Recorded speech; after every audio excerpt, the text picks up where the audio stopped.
बंदी छोड़ सतगुरु रामपाल जी परमेश्वर जी की जय हो। भाइयों और बहनों, धरती ऊपर स्वर्ग इस पुस्तक पर वीडियो बनाने की श्रृंखला जारी है। इसी श्रृंखला में आज हमारा ये तीसरे नंबर का वीडियो है।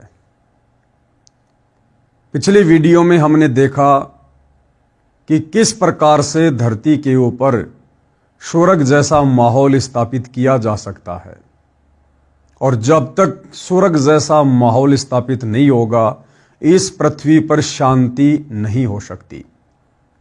समय समय पर लाखों लोगों ने प्रयास किया लेकिन वे सफल नहीं हो पाए। लाखों राजाओं ने इस पृथ्वी पर राज्य किया। उन्होंने भी कोशिशें की कि युद्ध के द्वारा, लड़ाई झगड़ों के द्वारा अत्याचारी लोगों को समाप्त कर दिया जाए, तो हो सकता है धरती पर स्वर्ग जैसा माहौल बन जाए। लेकिन लड़ाई झगड़े से, युद्ध से कभी भी शांति स्थापित नहीं हो सकती। उल्टा हाहाकार मच जाता है। उन राजाओं के प्रयत्नों से भी पृथ्वी पर स्वर्ग जैसा माहौल स्थापित नहीं हो पाया। उसके बाद अवतारों ने कोशिश की, पीर पैगंबरों ने कोशिश की। त्रेता युग में राम रावण युद्ध हुआ। रामचंद्र जी ने लाखों करोड़ों राक्षसों का वध किया। सोचा था अब ये पृथ्वी राक्षसों के अत्याचार से मुक्त हो जाएगी और शांति की स्थापना हो जाएगी, परंतु उनका वो प्रयास असफल रहा, क्योंकि लड़ाई झगड़े से कभी भी शांति स्थापित नहीं हो सकती। राम रावण युद्ध में करोड़ों लोग मारे गए, करोड़ों की संख्या में औरतें विधवा हुई, कई करोड़ों की संख्या में बच्चे अनाथ हुए, यतीम हुए। उनके सामने रोजी रोटी की समस्या पैदा हुई। बहुत सी माता बहनें अन्य लोगों की हवस का शिकार हुई, लेकिन शांति स्थापित नहीं हुई। उसके बाद द्वापर युग के अंत में महाभारत युद्ध हुआ। धर्म अधर्म की लड़ाई हुई।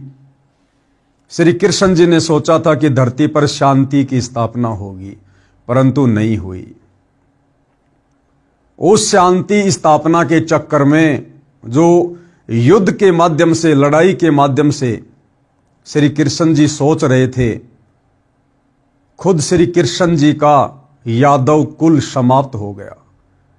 उनके खुद के बेटा बेटी, भाई बंधु, रिश्तेदार, पत्नियां, यहां तक कि खुद श्री कृष्ण जी भी समाप्त हो गए, परंतु शांति की स्थापना नहीं हो पाई। धरती पर स्वर्ग जैसा माहौल स्थापित नहीं हो पाया, क्योंकि लड़ाई झगड़ा, युद्ध शांति स्थापित करने का जरिया नहीं है।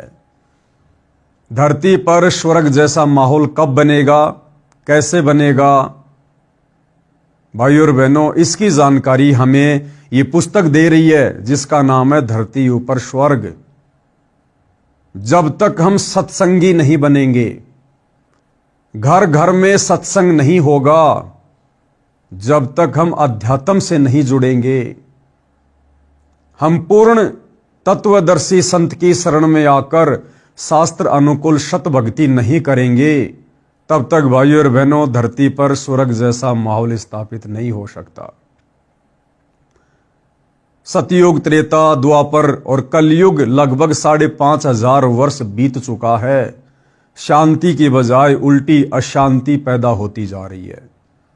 लेकिन अब इस समय, जिसको भक्ति युग कहते हैं, कलयुग की बिचली पीढ़ी का समय, इस समय भाइयों और बहनों अध्यात्म के बलबूते पर, शास्त्र अनुकूल सत भक्ति के बलबूते पर, सतगुरु रामपाल जी के अथक प्रयासों से, उनके आशीर्वाद से अब ये धरती स्वर्ग समान बनेगी। अब इस धरती पर हजारों वर्षों के लिए सतयुग जैसा माहौल कायम होगा। भारत विश्व गुरु बनेगा, भारत धर्म गुरु बनेगा। घर घर में भक्ति होगी, घर घर में धार्मिक अनुष्ठान होंगे। इंसान नेक नीति और ईमानदारी से अपना जीवन यापन करेंगे, अब यह धरती स्वर्ग समान बनेगी।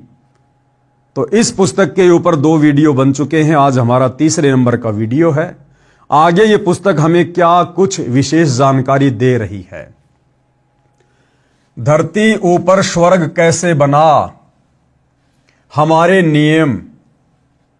नियम यानी सतगुरु रामपाल जी से उपदेश लेने के बाद उनके भक्तों के लिए जो आवश्यक नियम होते हैं, मर्यादाएं होती हैं, जिनका अंतिम श्वास तक पालन करना होता है, वो क्या कुछ है।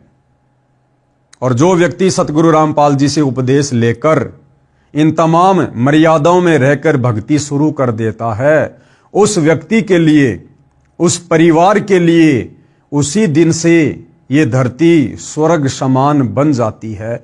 वो परिवार एक प्रकार से ऋषि परिवार बन जाता है, देव परिवार बन जाता है। किसी नशीले पदार्थ का सेवन नहीं करते, यानी किसी प्रकार का नशा नहीं करते। अगर धरती को स्वर्ग समान बनाना है तो ये पहला नियम है, आपने नशे को त्यागना पड़ेगा। मीठी सुपारी से लेकर बड़े से बड़ा नशा, जिसकी आज दुनिया आदी हो चुकी है अध्यात्म के अभाव के कारण, सच्चे सतगुरु की सुसंगति के अभाव के कारण। तमाम प्रकार के नशे, बीड़ी, गुटखा, जर्दा, पान मसाला, तमाकू, शराब, बियर, भांग, धतूरा, अफीम, गांजा, हुला सूंघना, जितने भी प्रकार के नशे वर्तमान में दुनिया कर रही है, आपने नशा करने वालों का सहयोग भी नहीं करना है। तब जाकर आपका परिवार, आपका गांव, आपका समाज धीरे धीरे स्वर्ग जैसे माहौल की तरफ बढ़ेगा। यह पहला नियम है। नंबर 2, तंबाकू का सेवन नहीं करते। सतगुरु रामपाल जी के भगत तंबाकू का बिल्कुल भी प्रयोग नहीं करते। तंबाकू चाहे किसी भी रूप में क्यों ना हो, चाहे हुक्के के रूप में, चाहे सिगरेट के रूप में, चाहे बीड़ी के रूप में, चाहे जर्दे के रूप में। सतगुरु रामपाल जी से उपदेश लेने के बाद उनके फॉलोअर तंबाकू का बिल्कुल भी सेवन नहीं करते हैं। नंबर 3, दहेज नहीं देते हैं, वह ना लेते हैं। शादी विवाह में दहेज के नाम पर ना ही तो हम 1 रुपया देते हैं और ना 1 रुपया लड़की वाले से लेते हैं।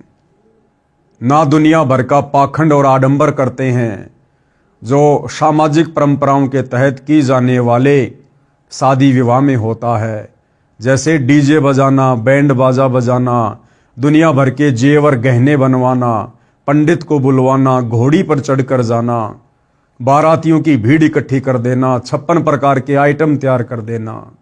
सतगुरु रामपाल जी के भगत सिंपल तरीके से वैदिक विधि से मात्र 17 मिनट में बिना किसी दहेज के, बिना किसी खर्चे के, बिना किसी दिखावे के शादी को संपन्न कर लेते हैं। नंबर 4, विवाह में 1 पैसा भी खर्च नहीं करते हैं। नंबर 5, चोरी, ठगी, जारी यानी पर स्त्री गमन से डरते हैं। परमात्मा कहते हैं, पर नारी को देखिए बहन बेटी के भाव, कहे कबीर काम नाश का यही सहज उपाव। जिस प्रकार हम एक परिवार में रहते हैं, हमारी बहन होती है, हमारी माँ होती है, और हमारे अंदर हमारी बहन, बेटी या माँ के प्रति किसी प्रकार से कोई गंदी नजर नहीं होती है। इसी प्रकार यदि धरती पर स्वर्ग जैसा माहौल स्थापित करना है तो हमने पर स्त्री को उम्र के अनुसार बहन, बेटी या माँ की दृष्टि से देखना पड़ेगा। उनके साथ वैसा ही व्यवहार करना पड़ेगा, उनके प्रति वैसी सोच रखनी पड़ेगी जैसी हम अपने घर में अपनी बहन, बेटी और माँ के प्रति रखते हैं। तब धीरे धीरे पृथ्वी पर स्वर्ग जैसा माहौल स्थापित होगा।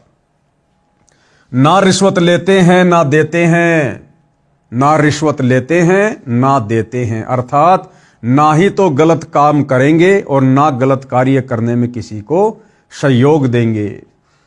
नंबर 6, परमात्मा का नाम जपते हैं।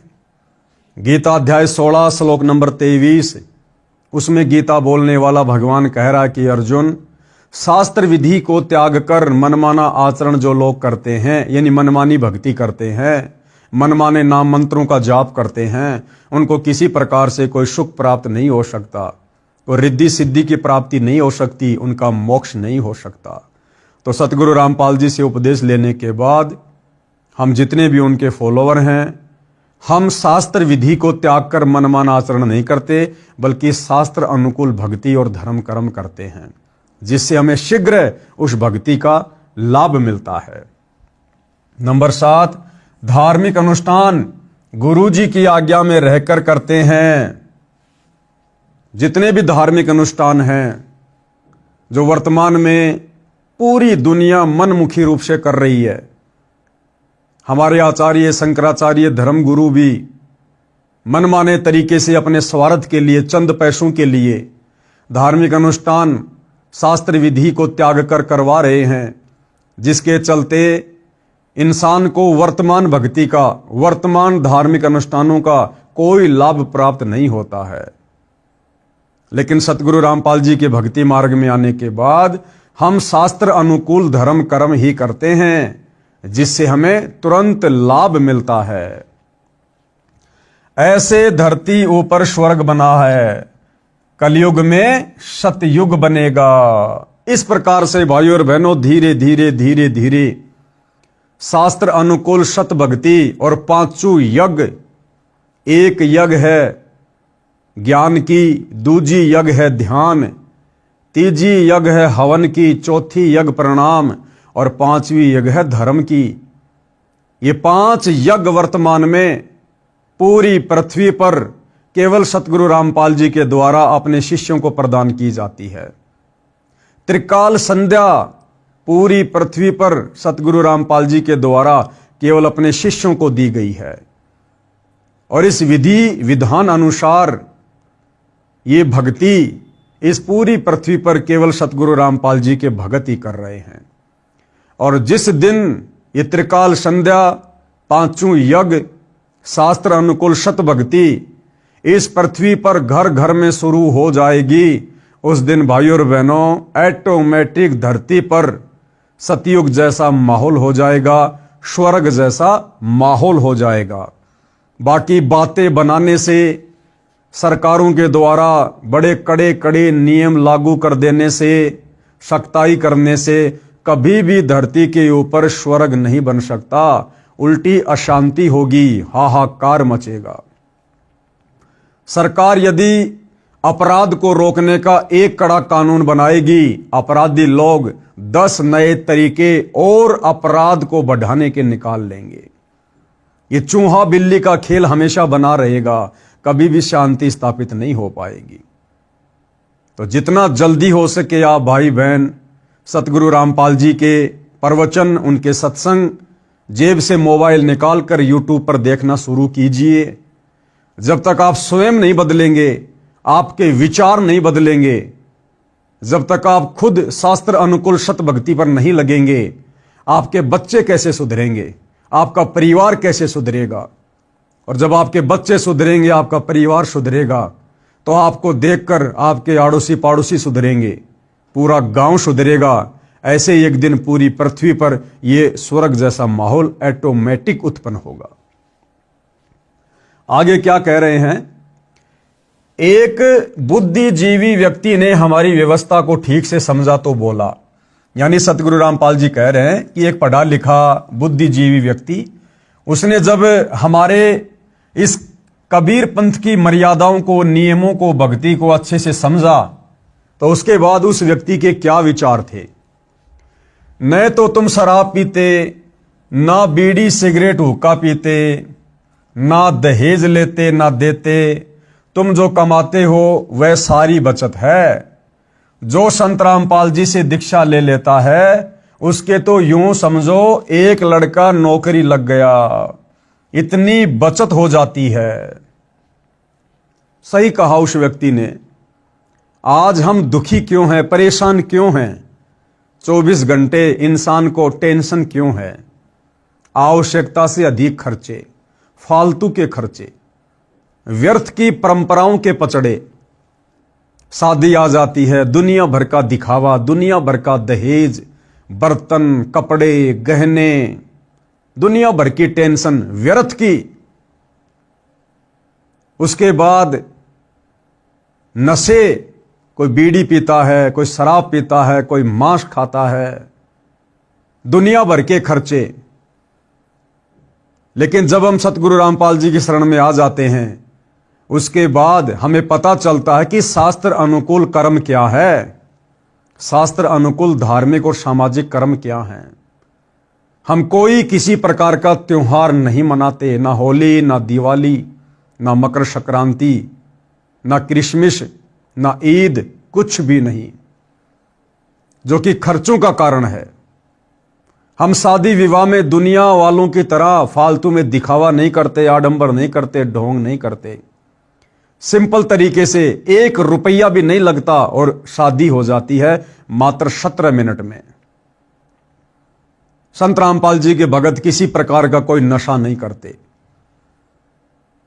कभी आजमाना हो तो आजमा के देख लेना। हालांकि सतगुरु रामपाल जी के पंथ में वर्तमान में 2 पार्ट हैं, 2 भाग हैं। एक भाग है सतलोक आश्रम से जुड़े भाई बहन, जो इन जगह जगह खुले हुए सतलोक आश्रमों में जाते हैं। दूसरा पार्ट है साध संगति से जुड़े सत्सेवक भाई बहन। सत्सेवक भाई बहन वर्तमान समय 2025 तक अपने गुरुदेव भगवान की गैर हाजिरी में घर को सतलोक आश्रम बनाकर, ज्ञान को आधार बनाकर, गुरु को परमात्मा मानकर मर्यादाओं में रहकर भक्ति करते हैं। तो साध संगति से जुड़े उन सत्सेवक भाई बहनों के ऊपर आप जी कभी भी एक्सपेरिमेंट कर सकते हो। आप कभी भी उनकी परीक्षा ले सकते हो कि वास्तव में संत रामपाल जी के भगत नशा करते हैं या नहीं करते, नशे का समर्थन करते हैं या नहीं करते हैं। किसी भी साध संगति से जुड़े सत्सेवक भाई बहन को अगर देश का प्रधानमंत्री भी आकर कहे कि भगत जी मुझे सिगरेट पीनी है, मेरे पास में माचिस नहीं है, आप मुझे माचिस दे दीजिए, वो भगत जो साध संगति से जुड़ा है वो उसी समय बड़े प्यार से, बड़ी आधीनी से प्रधानमंत्री जी से कहेगा कि प्रधानमंत्री जी आप हमारे घर पर आए, आपका स्वागत है, बैठिए, चाय पानी पीजिए। परंतु गलत कार्य में हमारे गुरुदेव के आदेश अनुसार हम आपका किसी प्रकार से कोई सहयोग नहीं करेंगे। आप यदि अपनी प्रधानमंत्री की कुर्सी भी हमें दे दें एक माचिस के बदले में, माचिस तो छोड़िए, हम आपको माचिस की एक सीख भी निकालकर बीड़ी पीने के लिए नहीं दे सकते। हां, आपको खाना बनाना है, दूध गर्म करना है, शौक से लीजिए, हम कर देंगे आपका दूध गर्म, नो प्रॉब्लम। परंतु बुराइयों में सहयोग के लिए हम आपका 1% भी सहयोग नहीं करेंगे। आप चाहे देश के प्रधानमंत्री हो, चाहे देवताओं के प्रधानमंत्री हो, हमारे लिए हमारे गुरुदेव भगवान के नियम सर्वोपरि हैं। हमारे गुरुदेव भगवान का भक्ति विधान सर्वोपरि है। जिस संविधान से पूरी सृष्टि चल रही है, हम उस संविधान को फॉलो करेंगे। और सतलोक आश्रमों से जुड़े भाई बहन, उनकी गारंटी हम इसलिए नहीं दे सकते क्योंकि वो लोग नशे का समर्थन करते हैं। कुछ दिन पहले मैंने एक वीडियो बनाया था हुक्के के ऊपर कि ये जितनी भी खाप पंचायतें हैं जो सतगुरु रामपाल जी की फोटो का सम्मान कर रही हैं, इन लोगों को हक नहीं है ये लोग सतगुरु रामपाल जी की फोटो को छुएं, क्योंकि ये सारे लोग तमाकू सेवन करते हैं, हुक्का पीते हैं, बीड़ी पीते हैं, शराब पीते हैं। और ऐसा व्यक्ति सतगुरु रामपाल जी की छवि को हाथ लगाने का अधिकारी नहीं है। उस बात को लेकर खाप पंचायत के प्रधानों ने और सतलोक आश्रम वालों ने, जो मुख्य लोग हैं इन आश्रमों के, इन्होंने एक प्रेस कॉन्फ्रेंस की, एक मीटिंग बुलाई और उन पंचायतों के प्रधानों के साथ बैठकर जो प्रधान मुझ पवन दास के खिलाफ हुक्के को लेकर, तमाकू को लेकर एक्शन लेने की बात कह रहे थे, मुकदमा करने की बात कह रहे थे कि ये पवन दास तो हुक्के को गलत बताता है, हुक्का पीने वाले ढेड होते हैं, नीच होते हैं, इसने हमारी बेइज्जती की है। ये सतलोक आश्रम के मुख्य व्यक्ति, सतलोक आश्रम का मीडिया प्रभारी डॉक्टर चांद राठी, हरियाणा का स्टेट कोऑर्डिनेटर अमन गोदारा, सतलोक आश्रम में रहने वाला विकास सिंहपुरिया, लाखन माजरा से राजवीर सैनी, ये तमाम लोग वहां बैठकर उन ग्राम पंचायत वाले प्रधानों का हुक्के को लेकर समर्थन कर रहे थे। इसलिए इन सतलोक आश्रम वालों की गारंटी हम नहीं दे सकते। ये कब पीछे हट जाएं, कब ये अपने वचन से हट जाएं, कब ये कौन सी मर्यादा तोड़ दें, इनका कोई भरोसा नहीं है। लेकिन साध संगति से जुड़े हुए सत्सेवक भाई बहनों की हम गारंटी देते हैं। हम भाई बहन कभी सौपन में भी अपने गुरुदेव भगवान की मर्यादाओं को लांघ कर ऐसा कोई भी कार्य करने का दुस्साहस नहीं कर सकते जिससे हमारे गुरुदेव भगवान नाराज हों। तो भाई और बहनों, इस प्रकार से जब हम सतगुरु रामपाल जी से उपदेश लेकर शास्त्र अनुकूल सत भक्ति करेंगे, मर्यादाओं पर दृढ़ रहेंगे, तब एक दिन स्वतः इस पृथ्वी पर स्वर्ग जैसा माहौल ऑटोमेटिक स्थापित हो जाएगा। बाकी बातें करने से नहीं होगा। तो उस भाई ने कहा कि संत रामपाल जी के जो भगत हैं और जिस प्रकार से वो लोग इन बुराइयों से दूर हैं, आडंबरों से दूर हैं, पाखंडों से दूर हैं, नशे से दूर हैं, व्यर्थ के खर्चों से दूर हैं, तो उनके घर में तो समझो एक व्यक्ति नौकरी लगा हुआ है। यानी इन फालतू की परंपराओं पर, नशे आदि पर व्यक्ति ज्यादा भी नहीं तो कम से कम 15-20 हजार रुपया महीने में खर्च कर देता है। साल का लाखों रुपया खर्च कर देता है। और इतना पैसा तो घर में वो व्यक्ति कमाता है जो नौकरी कर रहा हो। तो सतगुरु रामपाल जी के भक्तों के घरों में जो भगत उनके नियमों पर चलते हैं और नियमों पर चलने के चलते उनको जो बचत हो जाती है, समझो एक व्यक्ति उस घर में सरकारी नौकरी लगा हुआ है। इस भाई का यह कहने का मतलब है,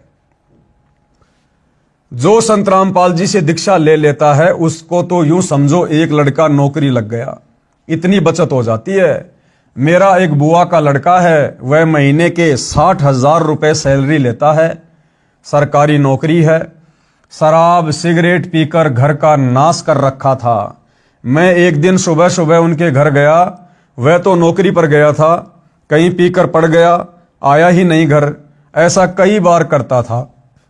उसकी पत्नी ने चूल्हा जला दिया, उस पर डेगची रख दी, चाय बनाने लगी। मैं दूसरे कमरे में बैठा था, उठकर देखा तो वह चूल्हे के पास बैठी थी। 1 घंटा हो गया, चाय नहीं आई। तब मेरी बुआ, उस शराबी की माता जो दूसरे लड़के के साथ रहती थी, आई, बोली उठ ले, कितकी चाय पीवेगा, न चीनी है, न दूध है, न चाय, न पत्ती, नाश कर रखा है लड़के ने।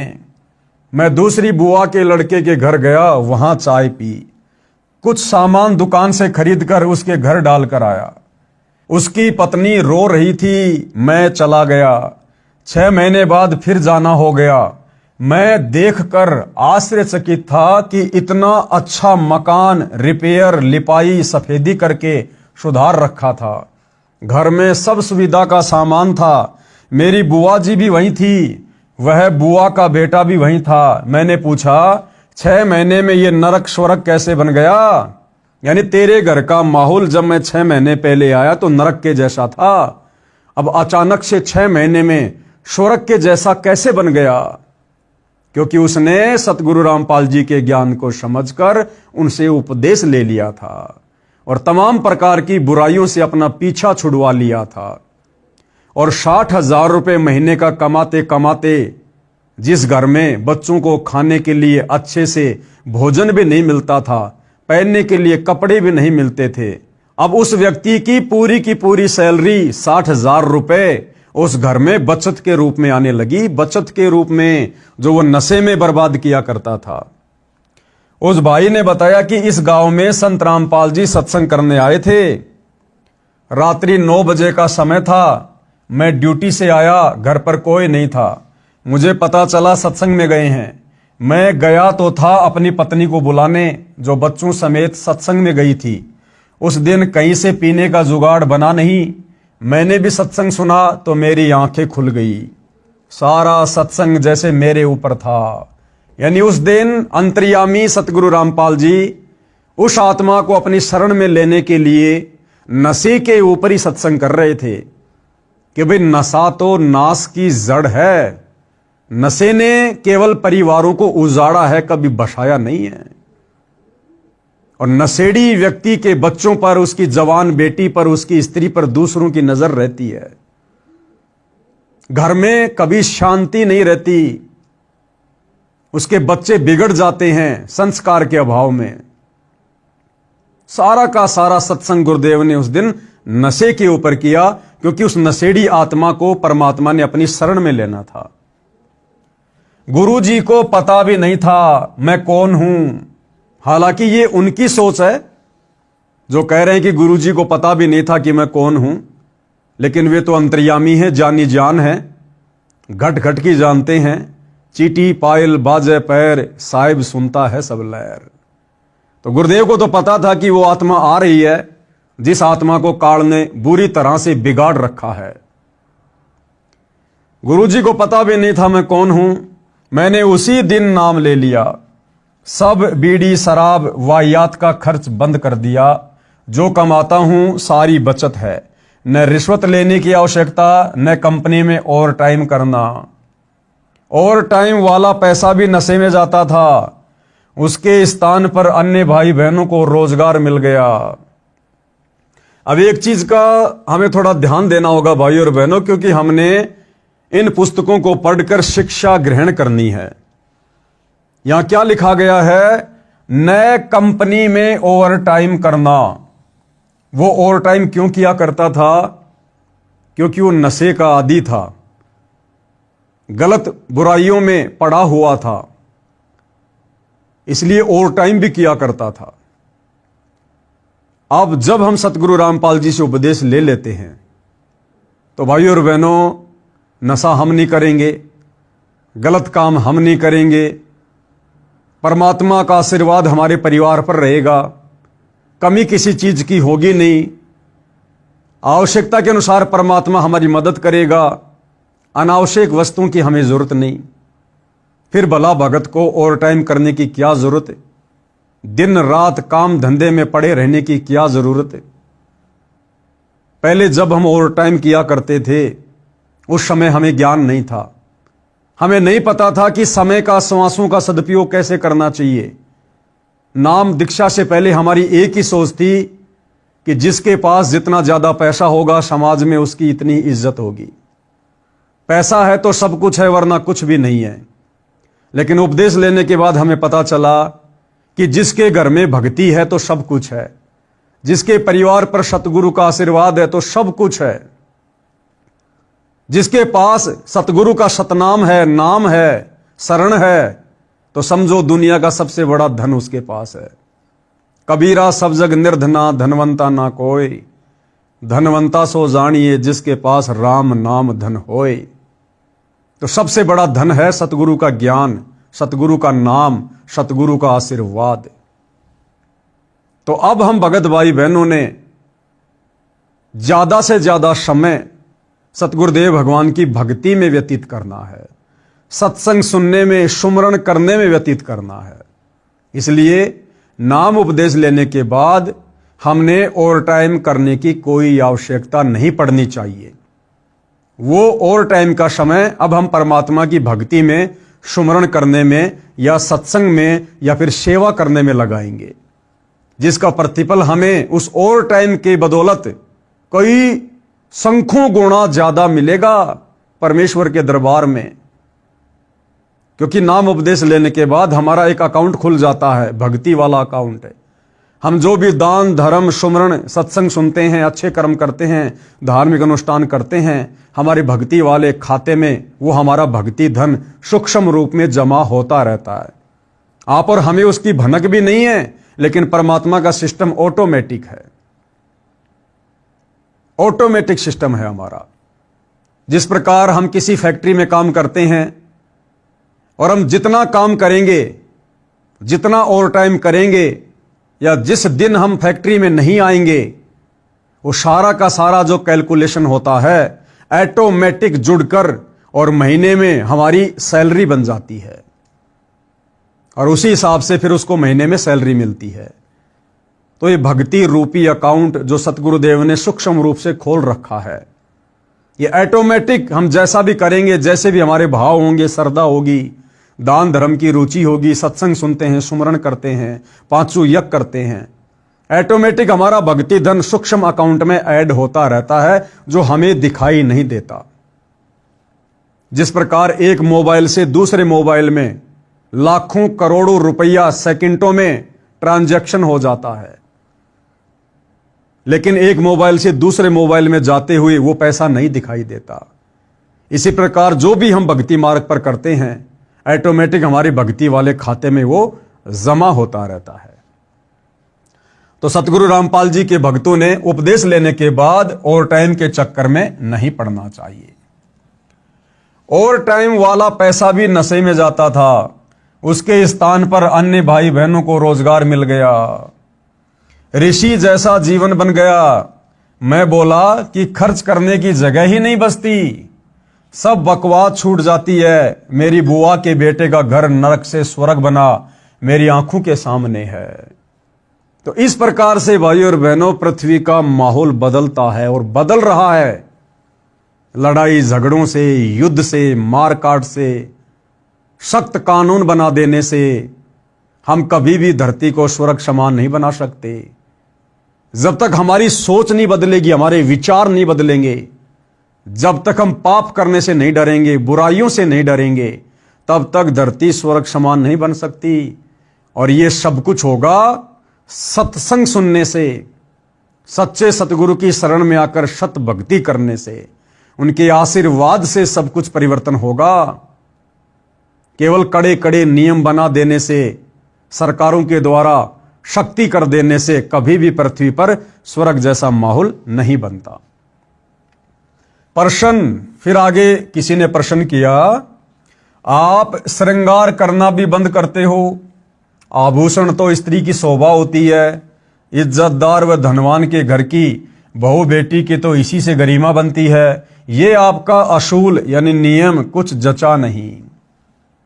क्या सवाल किया कि जी आपके मार्ग में, आपके पंथ में जो भगत उपदेश ले लेता है, उसके बाद आपके नियम अनुसार वो माता बहनें सोने चांदी के या आर्टिफिशियल नकली किसी प्रकार के गहने नहीं पहनती हैं।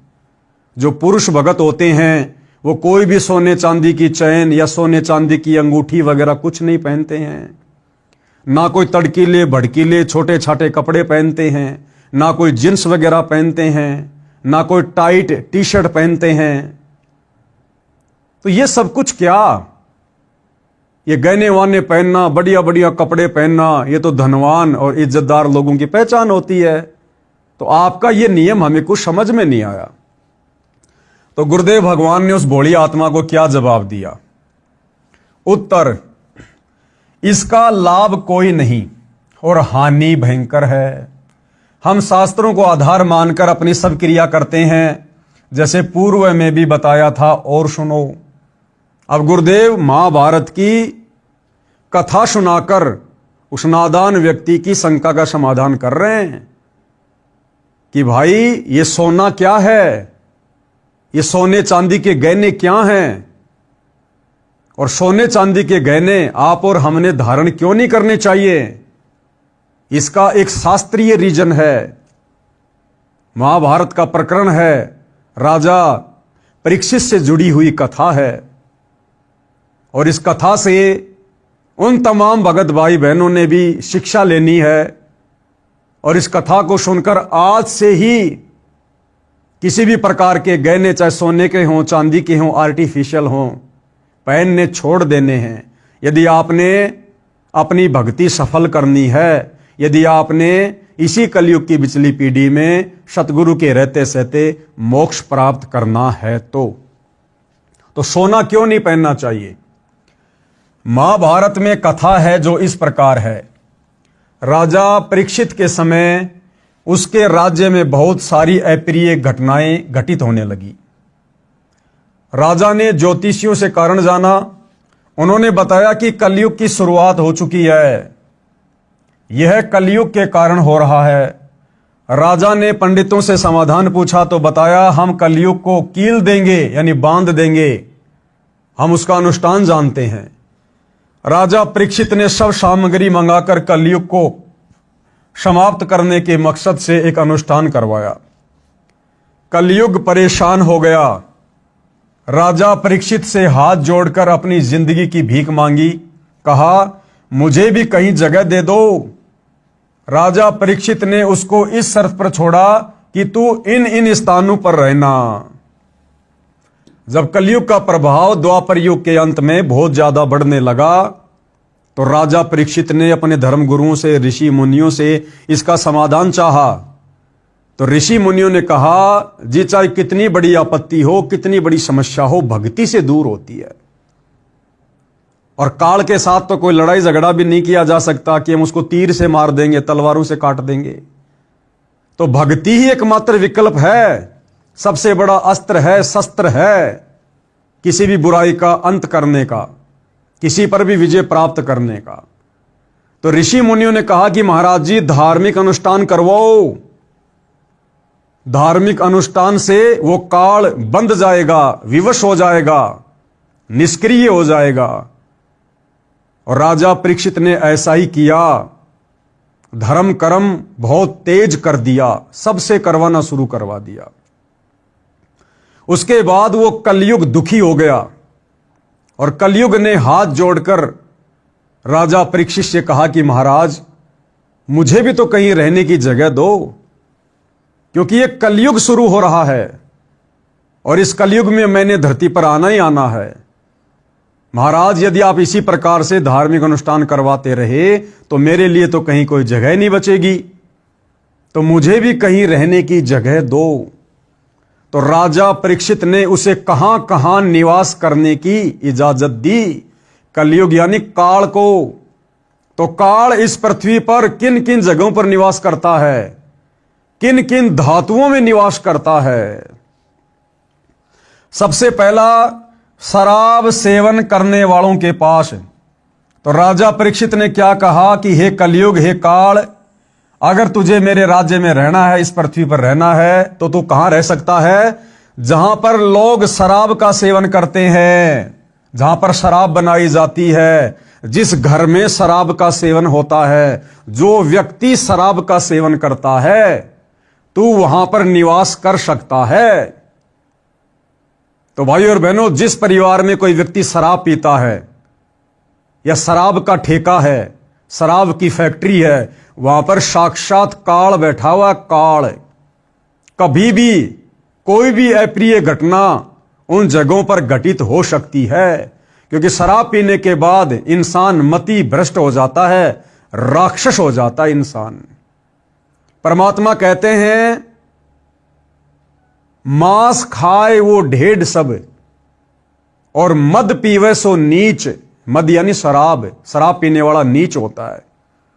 मांस खाए वो ढेढ़ सब और मद पीवे सो नीच, और कुल की दुर्मति पर हरे भाई राम कहे सो ऊंच। तो सबसे पहले काल कहां निवास करता है? शराब सेवन करने वालों के पास। इसलिए सतगुरु रामपाल जी का नियम है कि उनसे उपदेश लेने के बाद उनका कोई भी भगत खुद तो शराब पिएगा नहीं, शराब पीने वालों का सहयोग भी नहीं करेगा। ना शराब के लिए पैसा देना, ना किसी को शराब खरीद कर लाकर देना। ये नियम है सतगुरु रामपाल जी का। नंबर 2, जहां पर काल निवास करता है, स्वर्ण यानी गोल्ड यानी सोना। सोने में काल का निवास है। राजा परीक्षित ने कहा कि आप सोने में भी निवास कर सकते हो, आप गोल्ड में निवास कर सकते हो। तो सोने में किसका वास है? काल का। और काल भाई और बहनों कभी भी सद्बुद्धि नहीं आने देता। तो सतगुरु रामपाल जी के मार्ग में या अन्य जगत वाले भाई बहन माताएं, अगर उनके घर में सोना है, अगर वे सोने चांदी के आभूषण पहनती हैं, उनको कभी भी सद्बुद्धि नहीं आ सकती। अगर जगत वाला है तो कभी भी उसको सद्बुद्धि नहीं आएगी, उल्टे काम ही करेगा। और यदि सतगुरु रामपाल जी से उपदेश लेने के बाद कोई सोना चांदी पहनता है, अपने घर में रखता है, तो समझो अभी उसके घर में परमात्मा का वास नहीं है। भगत होने के बावजूद उसके घर में अभी काल का वास है, काल का वास। तो जहां सोना होता है या जो भाई बहन सोना पहनते हैं, वहां पर काल का वास है। और सतगुरु रामपाल जी ने अपने भक्तों को सख्त हिदायत दी हुई है कि सोना पहनना तो दूर, सोने को तो घर में भी नहीं रखना चाहिए। एक छोटा सा सत्संग आपको सतगुरु रामपाल जी के मुख कमल से सुना देते हैं, सुनिएगा। भक्ति बिना क्या होते हैं ये भरम रहा संसारे, रति कंचन पाया नहीं रावण चलती बार। सर्व सोने की लंका थी, किसा को बद्दी था करके भक्ति सिद्धि प्राप्त रिद्धि प्राप्त करके, और सोने की लंका जैसे हम गारा की ईंट पका के और मकान बनाते हैं, वो सोने की ईंट बना के, छोटी छोटी ईंटें होती थी पहले, और उनसे सोने ही की वो गारा बना के और महल बनवा रखे थे उसने। इतना धनी था। और आप दौरे मुश्किल से 50-20 ग्राम 20 तोले सोना होगा थर दौरे, बड़ा बड़ा सेठ होगा जिस पर 20-30-40 तोले सोना हो गया। कहते वो रति नहीं लेके गया, एक ग्राम भी नहीं ले जा सका, तुम कहां ले जा सकोगे और के कला तोड़ दोगे 40 तोले सोने में।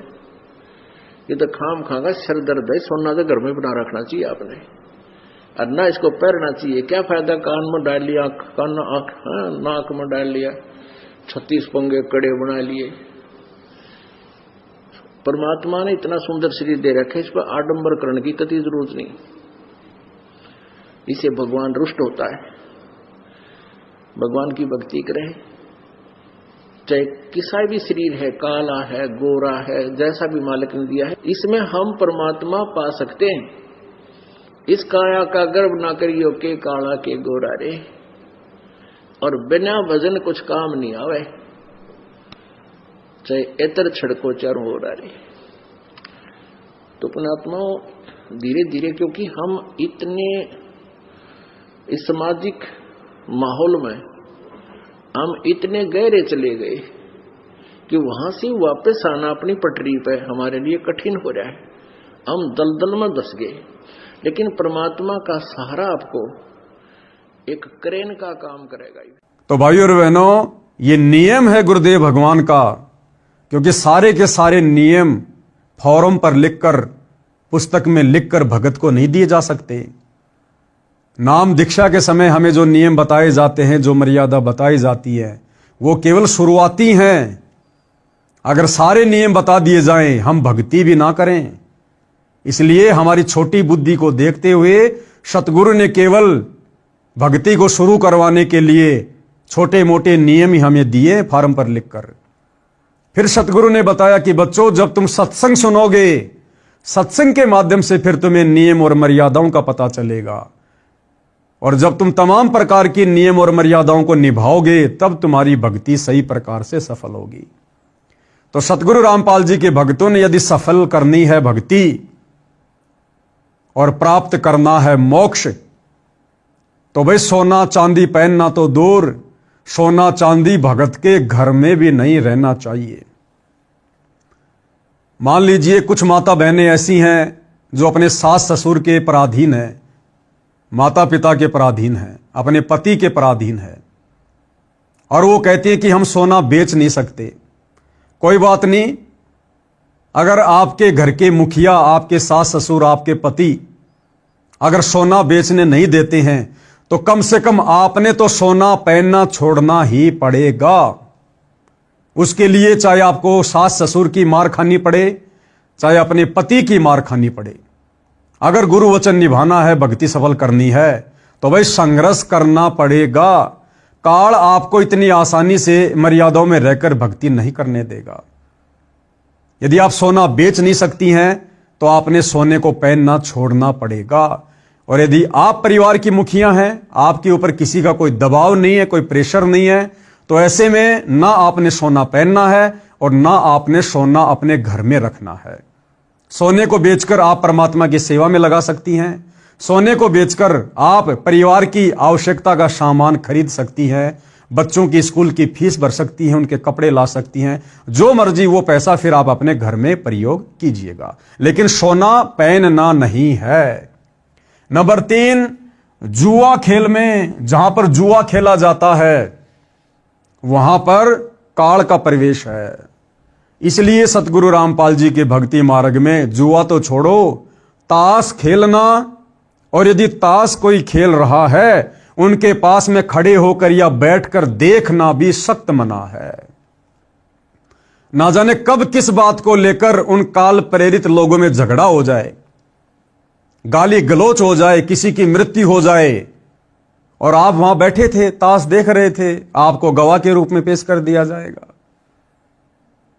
इसलिए सतगुरु रामपाल जी के भक्तों ने, चाहे कोई जुआ खेल रहा है, चाहे कोई सट्टा लगा रहा है, चाहे कोई ताश खेल रहा है, आप और हमने खेलना तो बहुत दूर की बात है, हमने वहां बैठना भी नहीं है। यह सतगुरु का वचन है, वहां बैठने मात्र से सतगुरु का वचन टूटेगा, और सतगुरु का वचन टूट गया फिर हमारे पास में भला रह क्या गया। इतनी सावधानी हमने बरतनी है। नंबर 4, जहां पर काल का वास है, वैश्याओं के पास, जहां पर वैश्यावर्ती का धंधा होता है या जो व्यक्ति वैश्यावर्ती का धंधा करवाता है, ऐसी जगहों पर जाना, ऐसे व्यक्तियों के पास में बैठना सतगुरु रामपाल जी के पंथ में बिल्कुल निषेध है, मना है, क्योंकि इन तमाम प्रकार की जगहों पर काल प्रवेश करता है। तो जो भाई ये कह रहा था ना कि सोना चांदी पहनना तो धनवान घरों की बहन बेटियों की गरिमा होती है, भाई चाहे सोना पहनो, चाहे चांदी पहनो, जो मर्जी पहनो, बहन पहनो, भाई पहनो, सतगुरु रामपाल जी किसी का हाथ पकड़ने वाले नहीं हैं, केवल समझा सकते हैं, बता सकते हैं, और फिर आने वाले समय में उसके जो दुष्परिणाम होंगे वो फिर आपने स्वयं ही भुगतने पड़ेंगे। इसलिए समझदार भगत, समझदार व्यक्ति इस प्रकार की आपत्ति को कभी भी मोल नहीं लेगा, और इन तमाम प्रकार की बुराइयों से और जिन जगहों पर ये बुराइयां पनपती हैं, इन जगहों से दूर ही रहेगा। एक दिन राजा परीक्षित शिकार करने के लिए वन में गया, जंगल में गहरा चला गया, रास्ता भूल गया। राजा ने सिर के ऊपर सोने का मुकुट पहना था। कलयुग मक्खी बनकर राजा के सोने के मुकुट पर बैठ गया, क्योंकि आदेश तो राजा ने दिया था सोने में वास करने का। तो कलयुग यानी काल मक्खी बनकर राजा के सोने के मुकुट पर बैठ गया, और जैसे ही कलयुग बैठा राजा की बुद्धि भ्रष्ट हो गई, और राजा को क्या दुर्बुद्धि सूझी। एक ऋषि साधना कर रहा था, राजा ने आवाज लगाई कि ऋषि जी मैं मार्ग भूल गया हूं, मुझे मार्ग बता। ऋषि साधना में व्यस्त था, कोई उत्तर नहीं दिया। कई बार ऐसे ही कहा परंतु उत्तर नहीं मिला। कलयुग ने राजा की बुद्धि भ्रष्ट कर दी। राजा को अभिमान हुआ कि मैं राजा हूं और यह एक सामान्य व्यक्ति मेरा अनादर करके अपमान कर रहा है। अहंकार व्याप्त हो गया राजा परीक्षित में, जबकि राजा परीक्षित तो ऋषि मुनियों का, साधु संतों का बहुत ज्यादा आदर सत्कार किया करते थे, परंतु सोने के मुकुट में काल बैठ गया। चाहे सोने का मुकुट हो, चाहे सोने चांदी की अंगूठी हो, चाहे चैन हो, चाहे नाक का कांटा हो, चाहे कान की बाली हो, कुछ भी हो, चाहे 1 ग्राम हो, चाहे 1 किलो का मुकुट हो, सोना सोना ही है, चांदी चांदी ही है। आभूषण हमने धारण करने ही नहीं है। कलयुग के प्रभाववश होकर राजा ने एक मरा हुआ सर्प, जो उसने ऋषि की कुटिया की ओर आते समय कुटिया से थोड़ी दूरी पर देखा था, उसे तीर में टांग कर लाया, ऋषि जी के गले में मरा हुआ सांप डाल दिया और चला गया। उस ऋषि के बच्चे को, जो खेलने दूर ऋषि बच्चों के साथ गया हुआ था, बताया कि आपके पिताजी के गले में राजा परीक्षित ने मरा हुआ सांप डाला है। लड़का कुटिया पर आया और पिता के गले से सर्प उतारा और राजा परीक्षित को श्राप दे दिया कि राजा परीक्षित, तेरे को आज से 7 दिन बाद तक्षक सर्प डसेगा, तेरी मृत्यु हो जाए। 7 दिन के बाद राजा परीक्षित को तक्षक सर्प ने डसा और मृत्यु हो गई। इससे स्पष्ट है कि जिसके घर में वह शरीर पर सोना है उस पर कलयुग का दुष्प्रभाव रहता है, जो परेशानी का कारण बनता है। अब भाइयों और बहनों, ये कथाएं सतगुरु रामपाल जी महाराज कोई 1-2 वर्ष से नहीं सुना रहे। इस प्रकार की पुस्तकें लिख लिख कर समाज को और भगत समाज को शिक्षाएं 1 या 2 वर्षों से नहीं दे रहे। सन 1994 से सतगुरु रामपाल जी अपने भक्तों को इन कथाओं के माध्यम से ये शिक्षा देते आ रहे हैं कि बच्चों, आपने सोने चांदी के आभूषण धारण नहीं करने, सोना चांदी आपने घर में भी नहीं रखना है। लेकिन भाइयों और बहनों, बड़ी विडंबना की बात है, सैकड़ों किलोमीटर दूर से जो लोग संत रामपाल जी के सत्संग सुनने आते हैं, उन्होंने अपने गुरु के ज्ञान को आधार बनाकर सोने चांदी को घर से निकाल फेंका, अपने शरीर से सोना चांदी उतार दिया है। परंतु सतगुरु रामपाल जी का कलयुगी परिवार, उनकी कलयुगी धर्मपत्नी अनारो देवी, संत रामपाल जी की कलयुगी बेटी मंजू देवी और मंजू देवी की बेटियां आज भी सोने चांदी के आभूषण अपने शरीर पर धारण करती हैं 2025 तक। जबकि साध संगति से जुड़े हुए सत्सेवक भाई बहन इस बुराई को कब से छोड़ चुके हैं। शुरुआत में संघर्ष करना पड़ा, अपने पति की मार खानी पड़ी, सास ससुर की डांट खानी पड़ी, लेकिन उन आत्माओं ने गुरु वचन को सर्वोपरि रखा और उन आत्माओं ने जो साध संगति से जुड़ी हुई है, उन माता बहनों ने आज अपने शरीर से सोना चांदी दूर फेंक दिया है। परंतु सतगुरु रामपाल जी का परिवार आज वर्तमान 2025 तक भी इस काल को, इस कलयुग को अपने शरीर पर धारण किए बैठा है। अब जब सतगुरु रामपाल जी का परिवार ही सोना चांदी नहीं छोड़ रहा, पहनना नहीं छोड़ रहा, तो बाकी संगत को ये लोग किस मुंह से बोल सकते हैं।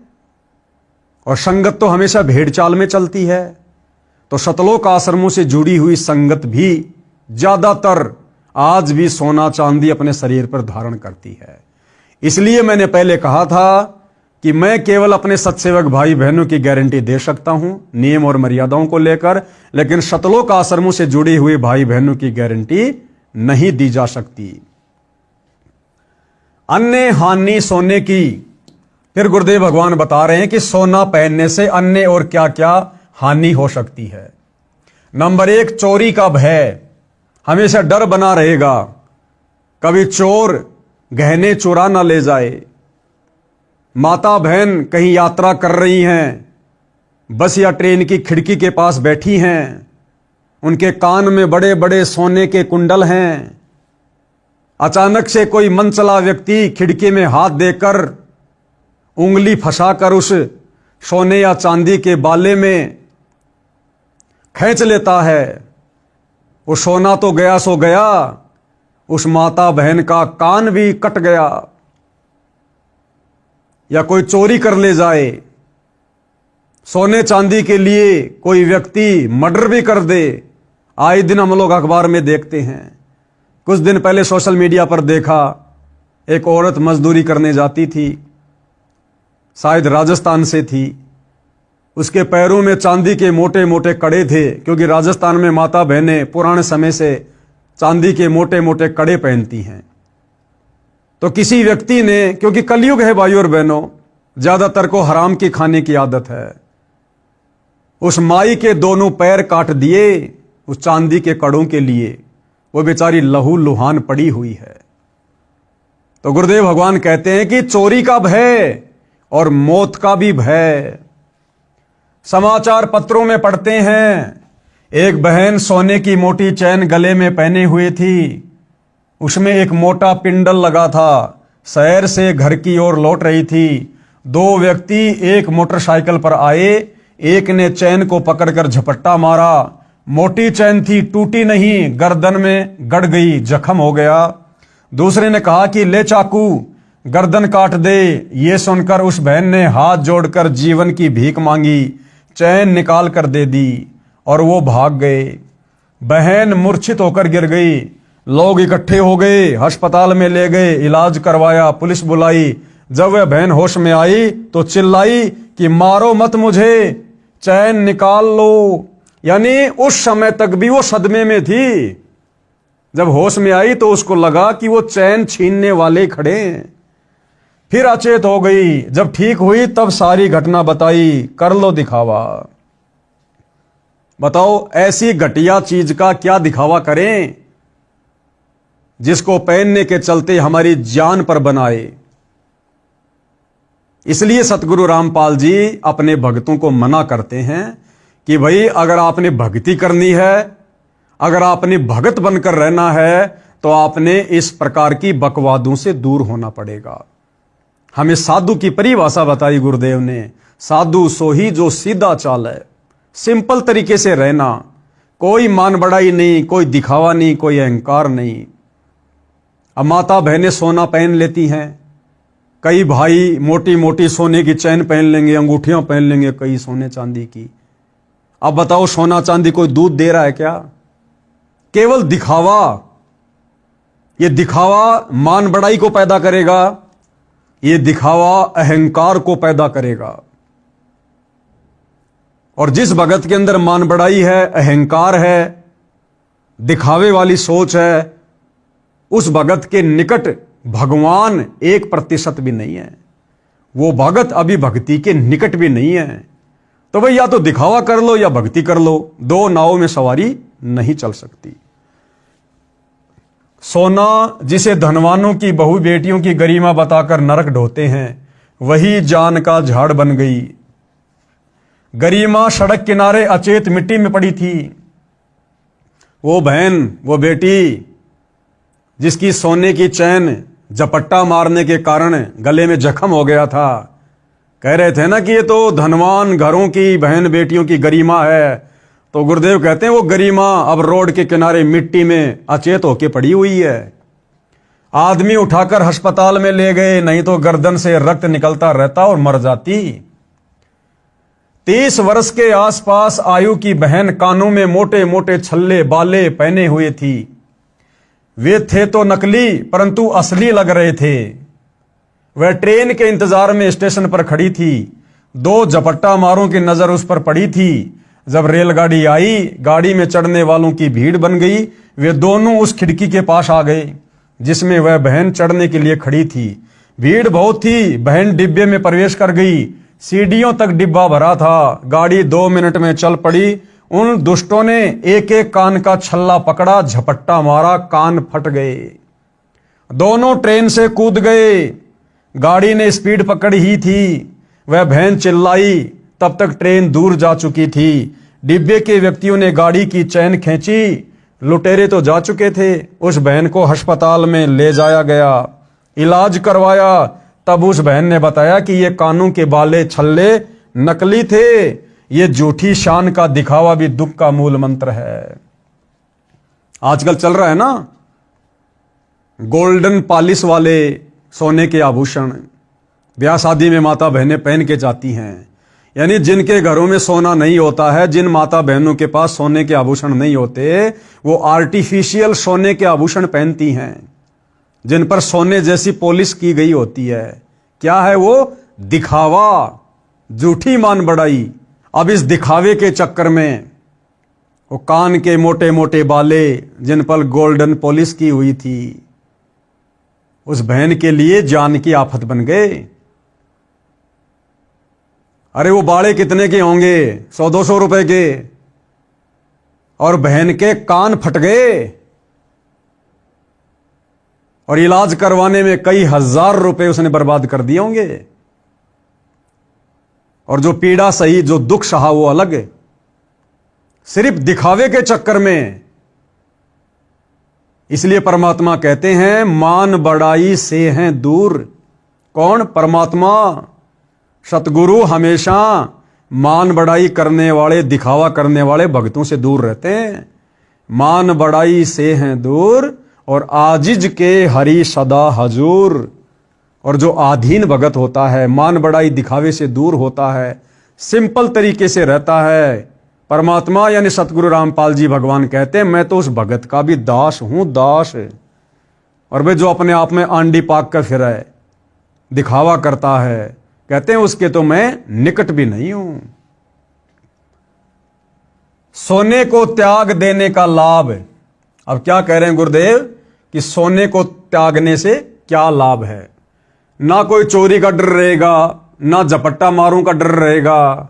यदि सब जनता हमारे की तरह सादा जीवन जिए तो घर स्वर्ग बनेगा ही बनेगा। ना तो चोरों का डर, ना झपट्टा मारों का डर, ना शरीर को कोई हानि होगी, ना कोई व्यर्थ का दिखावा होगा। और सबसे बड़ी बात, घर में काल का प्रवेश नहीं होगा।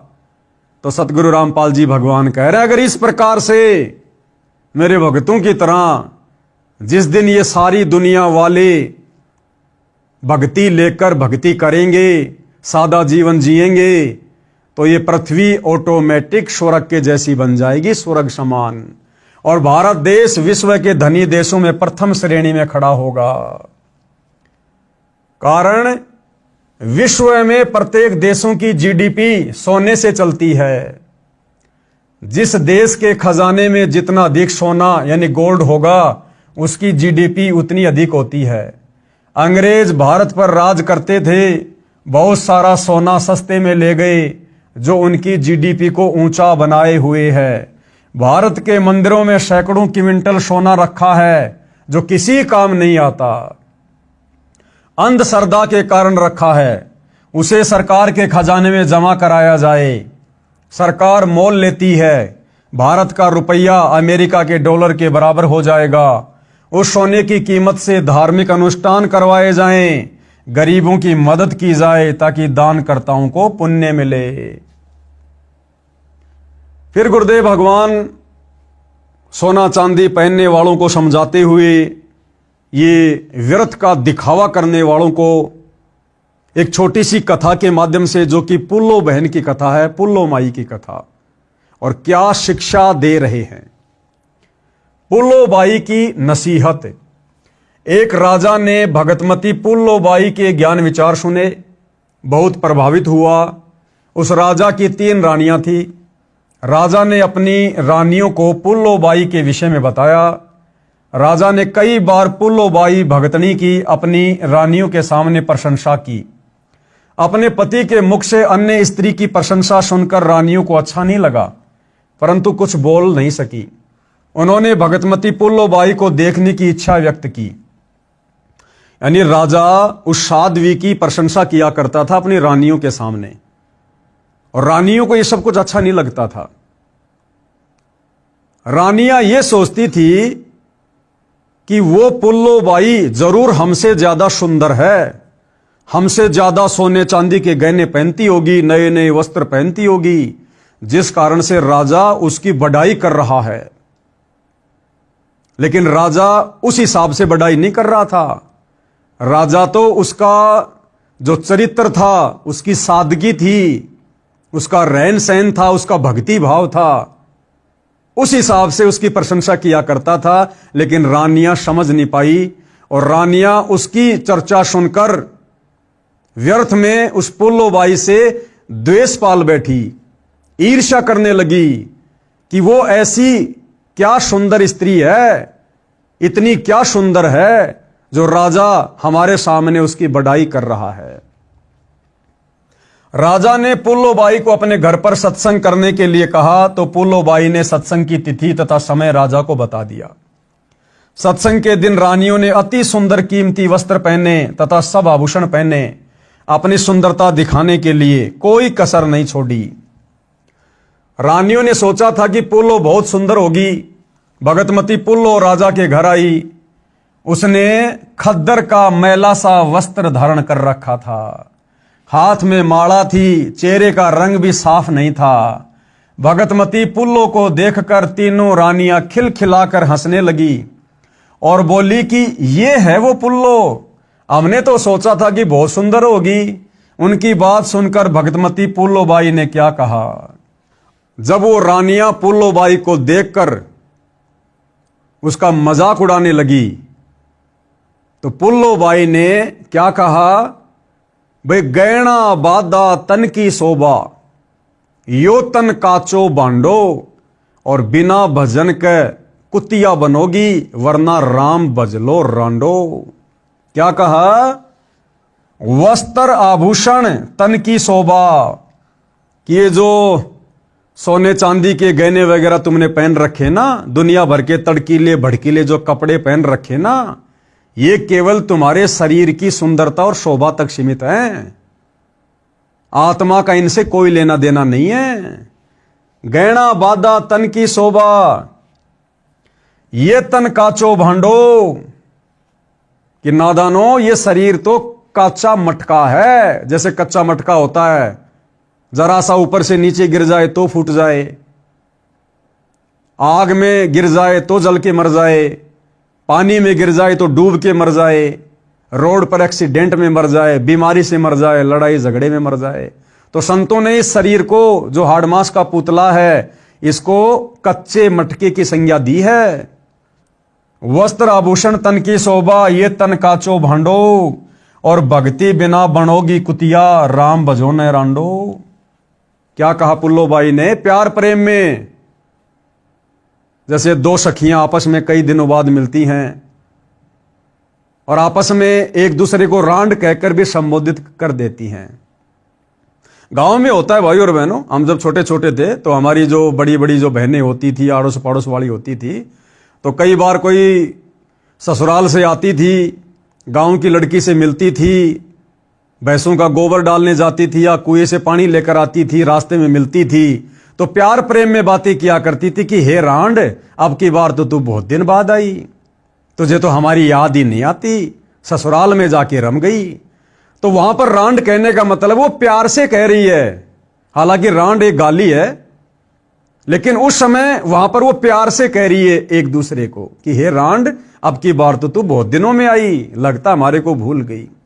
तो पुल्लो बाई ने इसी प्रकार प्यार प्रेम से उनको समझाते हुए कहा कि नादानो, ये वस्त्र आभूषण तन की शोभा और ये तन काचो बांडो, कि जिस शरीर के ऊपर तुम ये धारण करके अपने आप को सुंदर मान के बैठी हो ना, इस शरीर का कोई भरोसा नहीं है, ये तो मिट्टी का मटका है, ना जाने कब फूट जाए।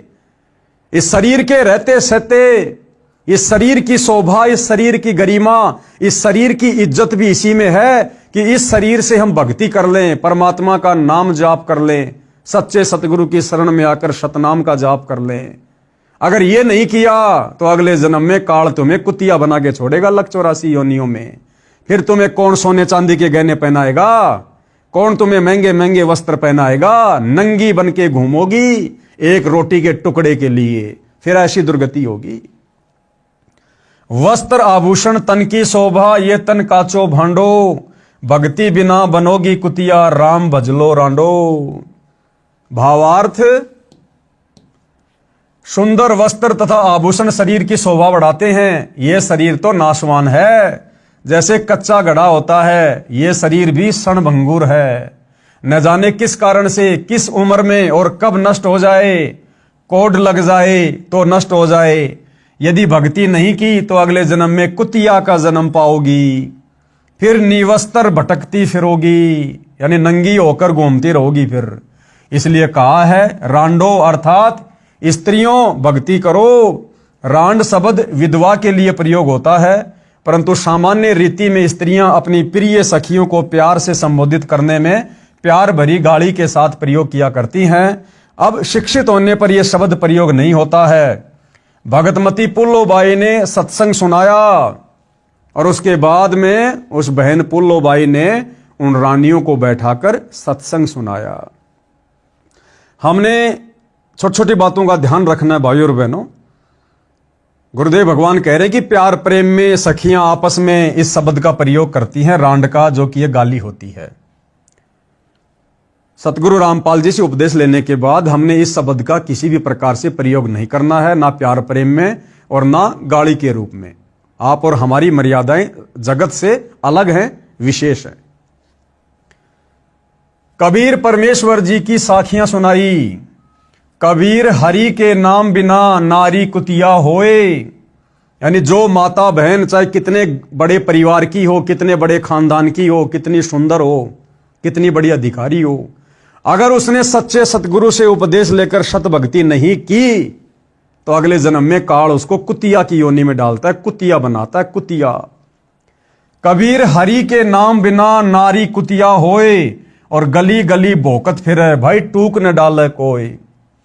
कबीर राम रटत कोडी बलो, चूचू पड़े जो चाम, और सुंदर शरीर किस काम का, जा मुख नाही नाम।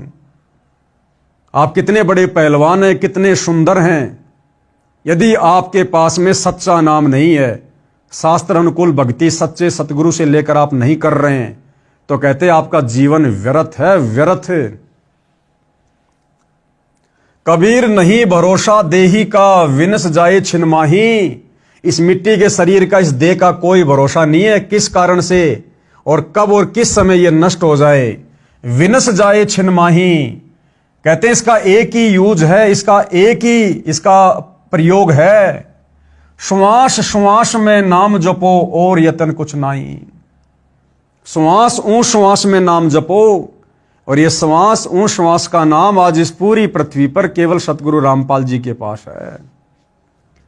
कबीर श्वास ऊ श्वास में नाम जपो, व्यर्था श्वास मत खो, भाई ना जाने इस श्वास का आवन हो कि ना हो।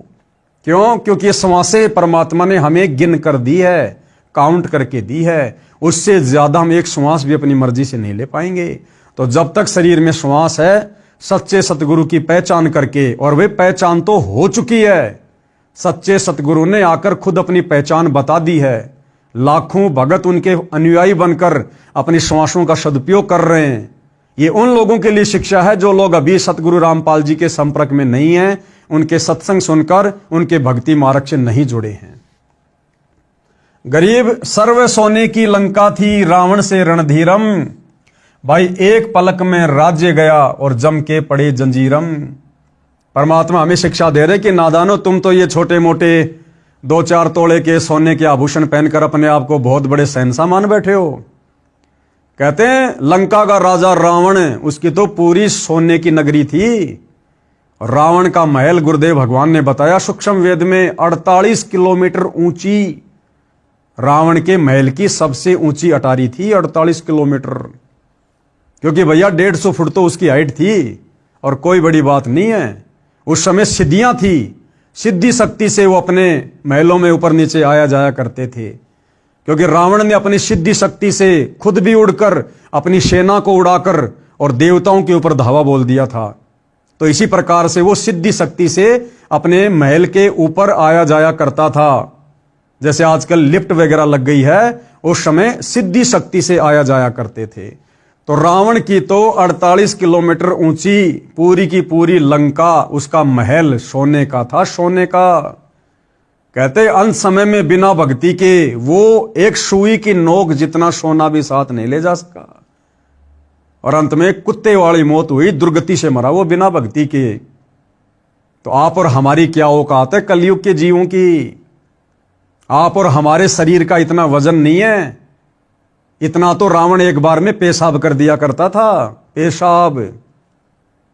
तो भाई और बहनों, आप और हमने इस मान बढ़ाई से, अहंकार से, दिखावे से दूर हटकर, और परमात्मा ने हमें जो दुनिया का सबसे अनमोल धन दे दिया, जो धन रावण के पास भी नहीं था, कंस के पास भी नहीं था, दुर्योधन के पास भी नहीं था।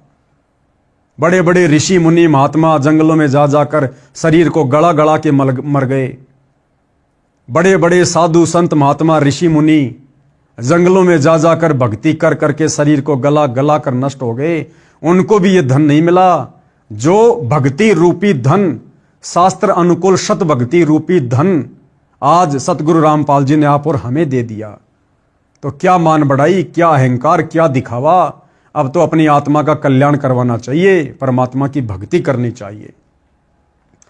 सर्व सोने की लंका थी, रावण से रणधीरम। एक पलक में राज्य गया, जम के पड़े जंजीरम। गरीब मर्द गर्द में मिल गए, रावण से रणधीरम। कंस केसी चानूर से हिरणाकुश बलबीरम। गरीब तेरी क्या बुनियाद है, जीव जन्म धर लेत। गरीब दास हरिनाम बिन खाली रह जा खेत। कि है नादान प्राणी, ये रावण, कंस, दुर्योधन, इनके आगे तेरी क्या औकात है? इनके पास तो सब कुछ था, इनके पास में तो बल भी था, धन भी था, सेना भी थी, सिद्धियां भी थी, और बिना भक्ति के अंत में इनकी भी कुत्ते वाली मौत हुई। फिर वर्तमान के कलयुग के इंसान तेरे पास भला है क्या? ना तू शरीर में उनके जैसा, ना तू धन में उनके जैसा, ना तेरे पास कोई सिद्धियां हैं। फिर तू किस बात का अहंकार कर रहा है, घमंड कर रहा है? हाथ में 5,000 का चांदी का ब्रासलेट बनवा लिया, दिन में 10 बार हाथ के झटके मार मार लोगों को दिखा रहा है, 2-4 अंगूठियां बनवा ली हैं। एक छोटा सा चुटकुला है कि दिखावा कितनी बुरी चीज है। एक व्यक्ति अपने ससुराल चला गया, पुराने समय की बात है, और उस समय जब रिश्तेदार आते थे तो चावल के ऊपर चीनी वगैरह डाल के, बूरा ऊपर से देसी घी डाल के खिलाया जाया करता था। तो सास ने अपने दामाद को थाली में चावल डाल दिए, घी डाल दिया, शक्कर डाल दी, और वो खाने लगा। और जिस हाथ से खाना खाना था उसने उसी हाथ में सोने की अंगूठी पहन ली कि सासू माँ देखेगी, बड़ी खुश होगी कि दामाद जी तो बहुत ज्यादा पैसे कमाते हैं, देखो सोने की अंगूठी पहन रखी है। तो सास को दिखाने के लिए उसी हाथ से चावल खाने लगा, उसी हाथ से। सास का ध्यान उधर गया नहीं। जब चावल खत्म हो गए तो सास ने कहा, जी चावल और डालूं? तो उसने उसी उंगली से इशारा किया कि यहां डालो, यहां। तो सास ने वहां डाल दिए, वो भी उसने खा लिए। फिर कहा सास ने, जी चावल और डालूं? उसने उसी उंगली से इशारा किया कि यहां डालो, यहां यहां। वो सोच रहा था कि सासू मां मेरी उंगली को देखेगी तो प्रशंसा करेगी। सासू ने ध्यान नहीं दिया। ऐसा तकरीबन 4-5 बार हुआ। अंत में सासू की नजर गई उसकी उंगली पर, चमचमाती हुई सोने की अंगूठी पर। तो सासू ने कहा, हो दामाद जी ने लगता है नई सोने की अंगूठी बनवा ली। तो दामाद ने कहा कि हे सासू मां, इस अंगूठी की प्रशंसा अगर तू पहले कर देती, पहले देख लेती, तो ना तो तेरे चावलों का नाश होता और ना मेरे पेट का सत्यानाश होता, दोनों का नुकसान हो गया। तो कहने का मतलब है भाई और बहनों, हमने ये व्यर्थ का दिखावा नहीं करना, इसमें केवल नुकसान ही नुकसान है। अब गुरुदेव भगवान ने इन वाणियों का क्या सरलार्थ किया है? कबीर परमेश्वर जी ने अध्यात्म का विधान बताया है, यानी परमात्मा का ये नियम है। कहा है कि जो स्त्री भक्ति नहीं करती वह अगले जन्म में कुतिया का जीवन प्राप्त करके गली गली भोंकती फिरती है। कोई उसको भोजन का टुकड़ा भी नहीं डालता। मानव जीवन में सब भोजन समय पर मिल रहा था, भक्ति ना करने से ये दशा होगी। फिर ये दुर्गति होती है उन बड़े बड़े घरानों की, बड़े बड़े परिवारों की बहन बेटियों की, जो सत्संगों में नहीं जाती, जो शास्त्र अनुकूल सत भक्ति नहीं करती। फिर आगे चलकर अगले जीवन में वो कुतिया बन के नंगी घूमती हैं, नंगी एक रोटी के टुकड़े के लिए टकटकी लगा के बैठी रहती हैं। परमात्मा की भक्ति कुष्ठ रोगी क्या होता है? जिसके शरीर की खाल भी कट कट कर गिर रही है, उससे रक्त निकल कर गिर रहा है। कहते अगर ऐसा व्यक्ति भी परमात्मा की भक्ति करता है तो बहुत अच्छा है। भक्ति करने से उसका कुष्ठ रोग भी ठीक हो जाएगा और उसका भविष्य भी उज्जवल होगा। और जो भक्ति नहीं करता वो चाहे सुंदर शरीर वाला भी क्यों ना हो, उसका सुंदर स्वस्थ शरीर किसी काम का नहीं। इस जन्म में भी रोगी हो जाएगा, अस्वस्थ हो जाएगा, और मरने के बाद गधे कुत्ते के शरीर मिलेंगे, कुत्ता बनेगा, पूरे शरीर पर खुजली होगी, कीड़े पड़ेंगे। ऐसी दुर्गति उन व्यक्तियों की होती है जो व्यक्ति मनुष्य शरीर में सत भक्ति नहीं करते। आगे परमात्मा कहते हैं इस मानव शरीर का कोई विश्वास नहीं है कि यह कब तथा किस कारण से नष्ट हो जाए। इसे बचाकर नहीं रखा जा सकता। इसका एक उपाय है, भक्ति करो, इतना सुमरण करो कि एक श्वास भी नाम के जाप बिना खाली ना जाए। श्वास छोड़ते समय तथा लेते समय प्रत्येक श्वास में नाम जाप करो। यानी श्वास ऊ श्वास में नाम जपो, व्यर्था श्वास न खोए। श्वास को नाम के जाप बिना व्यर्थ में ना खो। इस श्वास का ज्ञान नहीं है, ये अंदर गया है तो बाहर आएगा कि नहीं आएगा। इसलिए गफलत ना करके भक्ति में लग जाओ। यदि आपके पास धन है और सुविधाएं भी हैं, इनके कारण भक्ति करना कभी मत भूलना। श्रीलंका के राजा रावण के पास अत्यधिक धन था। उसने सोने के मकान बना रखे थे और खुद भी योद्धा था, परंतु श्री रामचंद्र के साथ युद्ध हुआ, मारा भी गया और वो सोना भी लूट लिया गया और राज्य भी गया। ये सब एक पलक में हो गया। यानी राम जी के तीर से मारा गया, कुछ ही समय में सब कुछ नष्ट हो गया तथा यम के दूत यानी मृत्यु देवता के नौकर उस रावण को जंजीरों में बांध कर ले गए, नरक में डाला गया। वो रावण, जिस रावण ने ऊपर के लोकों पर आक्रमण करके 33 करोड़ देवी देवताओं को अपनी कैद में डाल रखा था, मृत्यु के बाद सत भक्ति ना करने के कारण उस रावण की ऊपर यमलोक में फिर दुर्गति हुई, नरक में डाला गया। नरक में यम के दूत मरने के बाद जंजीरों में जकड़ कर ले गए, जंजीरों में। तो आप और हम इस कलयुग के दो कोटि के जीव, ना हमारे पास में कोई धन है ना कोई बल है, फिर आप और हमारी भला क्या औकात है कि भक्ति बिना हम सही तरीके से रह सकते हैं, हमारा भविष्य उज्जवल हो सकता है।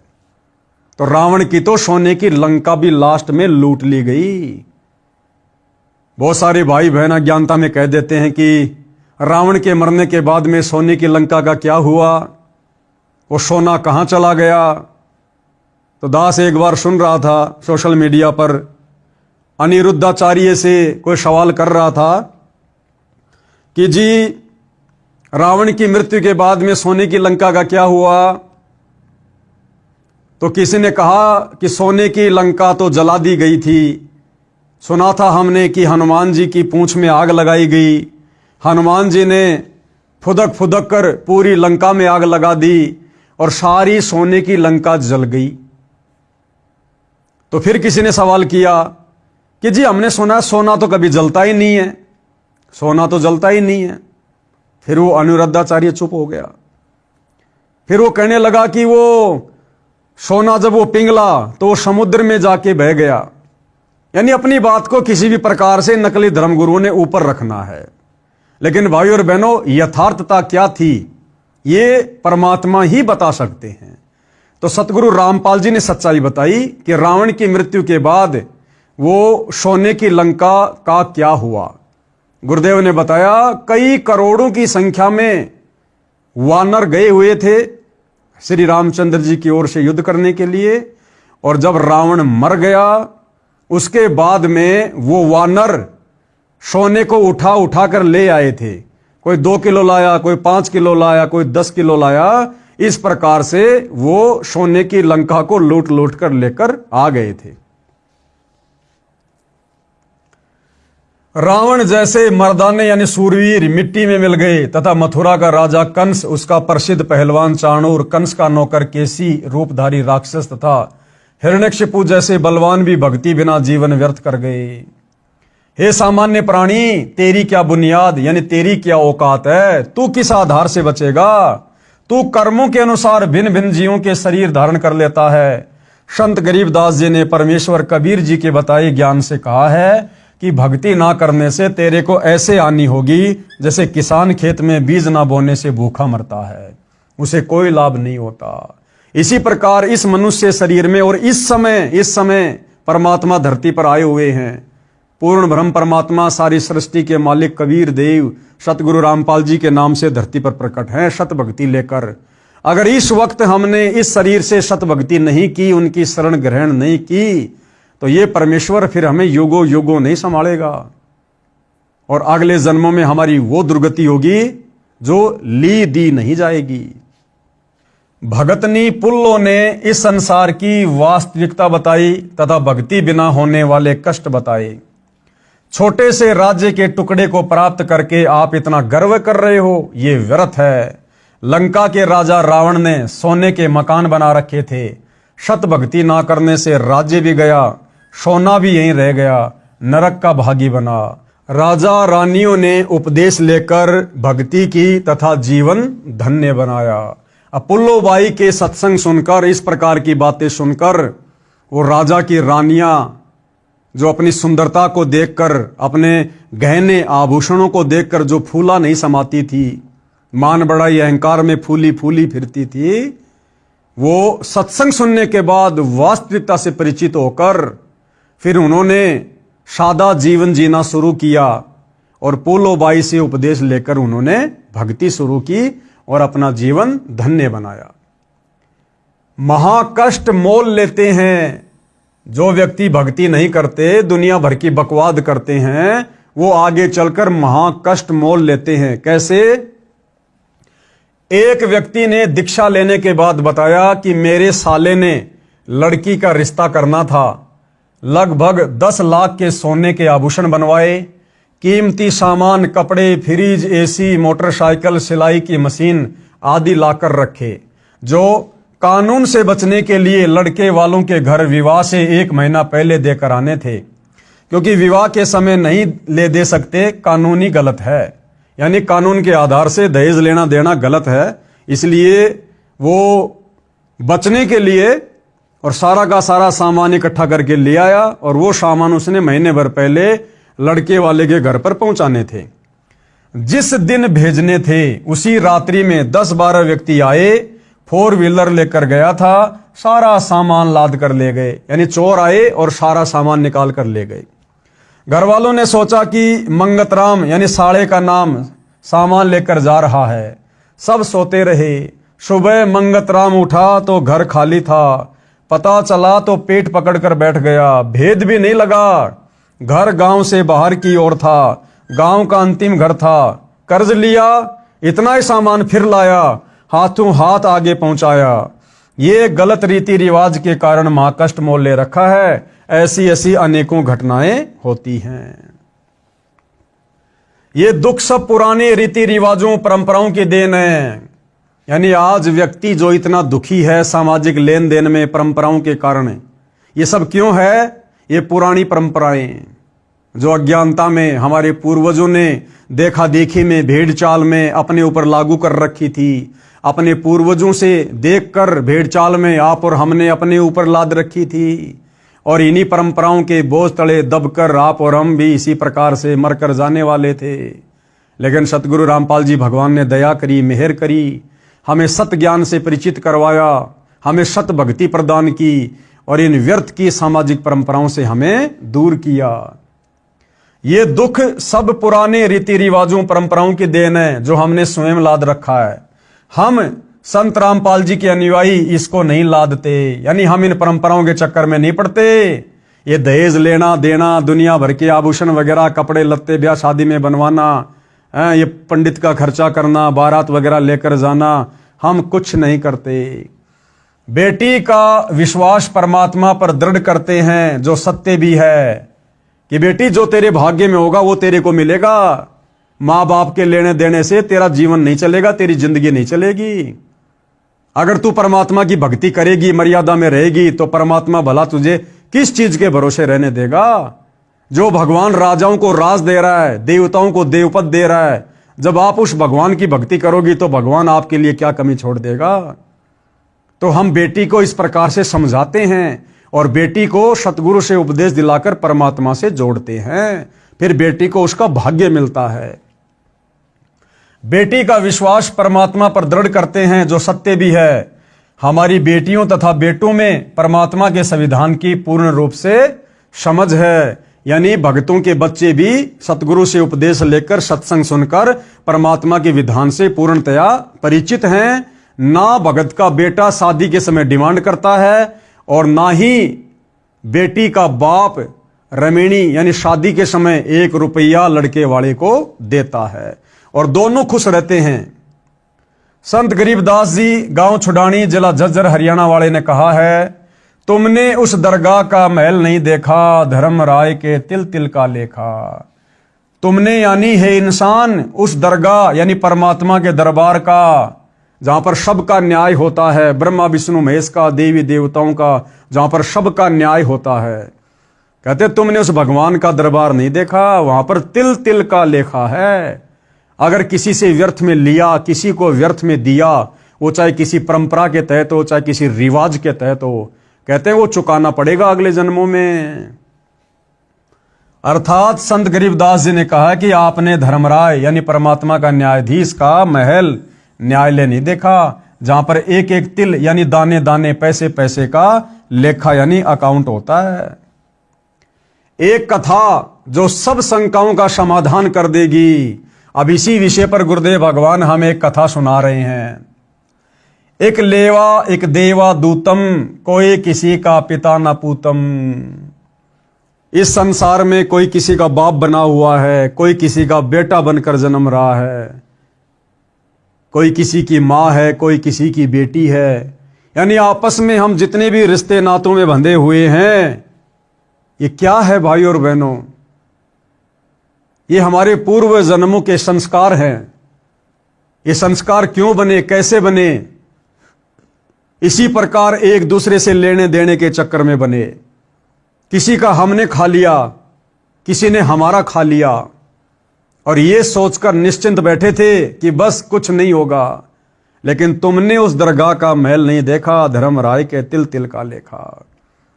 वो पिछले जन्म का चढ़ाया हुआ ऋण आज वर्तमान में हम एक दूसरे के रिश्तेदार बनकर हम उसको पूरा करने में लगे हुए हैं। हमने जिसका पूर्व जन्मों में हड़पा था, खाया था, लेकर दिया नहीं, आज हम उसका चुका रहे हैं। आज वो दामाद बनकर लेकर जा रहा है, दहेज लेकर जा रहा है, साथ में बेटी लेकर जा रहा है। और जिसने हमारा पिछले जन्म में खाया था, आज वो हमारा ससुर बनकर बेटी भी देगा और धन भी देगा। तो क्यों ना हम इन संस्कारों को ही खत्म कर दें। अगर हम वर्तमान में कोई लेन देन इस प्रकार का करेंगे नहीं जो हमारे ऊपर ऋण का कारण बने, तो अगले जन्मों में फिर हम चुकाएंगे किसका? और तभी हम भक्ति करके यहां से मुक्त हो सकते हैं। तो इस विषय पर गुरुदेव भगवान एक कथा सुना रहे हैं। एक लेवा एक देवा दूतम, कोई किसी का पिता न पूतम। एक किसान के घर एक पुत्र उत्पन्न हुआ। पुत्र 8 वर्ष का हुआ तो पत्नी की मृत्यु हो गई। किसान के पास 16 एकड़ जमीन थी। कुछ वर्ष के बाद किसान ने दूसरी शादी की। उस पत्नी से भी एक पुत्र उत्पन्न हुआ। कुछ वर्ष पश्चात उस पत्नी की भी मृत्यु हो गई। किसान का प्रथम पत्नी वाला पुत्र 16 वर्ष का हुआ, उसका विवाह कर दिया। किसान की भी मृत्यु हो गई। इस कथा को समझने के लिए शुरू से थोड़ा ध्यान से समझना होगा। एक किसान था और उसको एक पुत्र उत्पन्न हुआ। जब उसका बेटा 8 साल का हुआ तो उस किसान की पत्नी की मृत्यु हो गई। किसान ने अपने छोटे बेटे के लालन पालन के लिए दूसरी शादी कर ली। दूसरी औरत से भी एक लड़का उत्पन्न हुआ और वो दूसरी औरत भी मर गई। यानी उस परिवार में बच गया किसान और किसान के 2 बेटे, जो कि किसान की दोनों पत्नियों से पैदा थे। बड़ा बेटा 16 साल का हुआ तो उसकी शादी कर दी गई। जब बड़े बेटी की शादी हुई तो किसान की भी मृत्यु हो गई। यानी अब उस परिवार में कौन बच गया? वो किसान का बड़ा बेटा, उसकी पत्नी और किसान का छोटा बेटा। 3 सदस्य परिवार में रह गए। छोटा लड़का 10-12 वर्ष की आयु में रोगी हो गया। अब उस बड़े भाई का जो छोटा भाई था वो 10-12 साल का होते ही रोगी हो गया। कुछ दिन उपचार करवाया। फिर बड़े भाई यानी मौसी का बेटा ने तथा उसकी पत्नी ने विचार किया कि उपचार पर क्यों खर्च किया, यदि मर गया तो इसके हिस्से के 8 एकड़ जमीन अपने पास रह जाएंगे। जब वो छोटा भाई ज्यादा बीमार रहने लगा, खर्चा ज्यादा होने लगा, तो उसके बड़े भाई ने और उसकी पत्नी ने मिलकर एक सलाह की कि क्यों हम इसके इलाज पर इतना ज्यादा खर्च करें। अगर ये मर जाए तो एक तो इलाज का खर्चा बच जाएगा और दूसरा इसके हिस्से में जो 8 एकड़ जमीन आनी है वो भी हमारे हिस्से में आ जाएगी। तो ये विचार करके उन दोनों पति पत्नी ने छोटे भाई को मरवा दिया। किस आधार से मरवाया देखिए। यह विचार करके पड़ोस के गांव से जो वैद्य यानी डॉक्टर उपचार के लिए आता था, उससे कहा कि इस लड़के को औषधि में यानी दवा में जहर मिलाकर दे दो, हम आपको धन दे देंगे। 500 रुपए के लालच में उस डॉक्टर ने उस लड़के को दवा में जहर खिलाकर मार दिया। गांव वालों को बताया गया कि रोग के कारण मृत्यु हो गई, यानी गांव में भी किसी को शंका नहीं हुई कि भाई लड़का बहुत ज्यादा बीमार था, हो सकता है मर गया होगा। किसी को शंका नहीं हुई। बच्चे की मृत्यु रोग के कारण हुई मान ली। उस मौसी के बेटे की मृत्यु के 1 वर्ष पश्चात बड़े भाई को पुत्र प्राप्त हुआ। अब जैसे ही वो छोटा भाई मर गया, उसको मरवा दिया गया, उसकी मृत्यु के 1 साल बाद उसका जो बड़ा भाई था और उसकी भाभी थी, उनको एक बेटा उत्पन्न हुआ। अब ध्यान देना भाई और बहनों, हम कैसे आपस में ऋण संबंधों में फंसे पड़े हैं। यहां कोई किसी का भाई नहीं, कोई किसी का बेटा नहीं, कोई किसी का बाप नहीं। पिछले जन्म का लेन देन पूरा करने के लिए आपस में हम जुड़े हुए हैं, और अंत में मरने के बाद सब अपने अपने रास्ते चले जाएंगे। ना बेटा बाप के साथ जाएगा, ना मां बेटी के साथ जाएगी। तो वो जब उसका छोटा भाई मर गया, जिसको मरवा दिया गया था जहर देकर, उसके मरने के 1 साल बाद में उसके बड़े भाई को एक लड़का उत्पन्न हुआ। उस मौसी के बेटे की मृत्यु के 1 साल बाद बड़े भाई को पुत्र प्राप्त हुआ। खुशी का ठिकाना नहीं रहा। बच्चे के जन्म की खुशी में जिमणवार लंगर किया, पूरे गांव में मिठाई बांटी गई। उसके पश्चात कोई संतान नहीं हुई। इकलौते पुत्र को प्रेम से पाला, अच्छा घी दूध दही खिला पिलाकर हष्ट पुष्ट कर दिया। 16 वर्ष की आयु में विवाह कर दिया गया। उस समय बाल विवाह को गर्व की बात माना जाता था। वो लड़का रोगी हो गया। डॉक्टर पर डॉक्टर बुलाए, महंगे से महंगी औषधि खिलाई, परंतु व्यर्थ रहा। उस समय 1 महीने में 1-1 हजार की दवा खिलाई गई।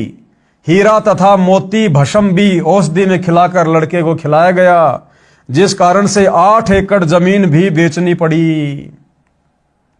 जिस 8 एकड़ जमीन के चक्कर में उस बड़े भाई ने छोटे भाई को मरवा दिया था, अपने बेटे के इलाज पर वो 8 एकड़ जमीन भी बेचनी पड़ गई।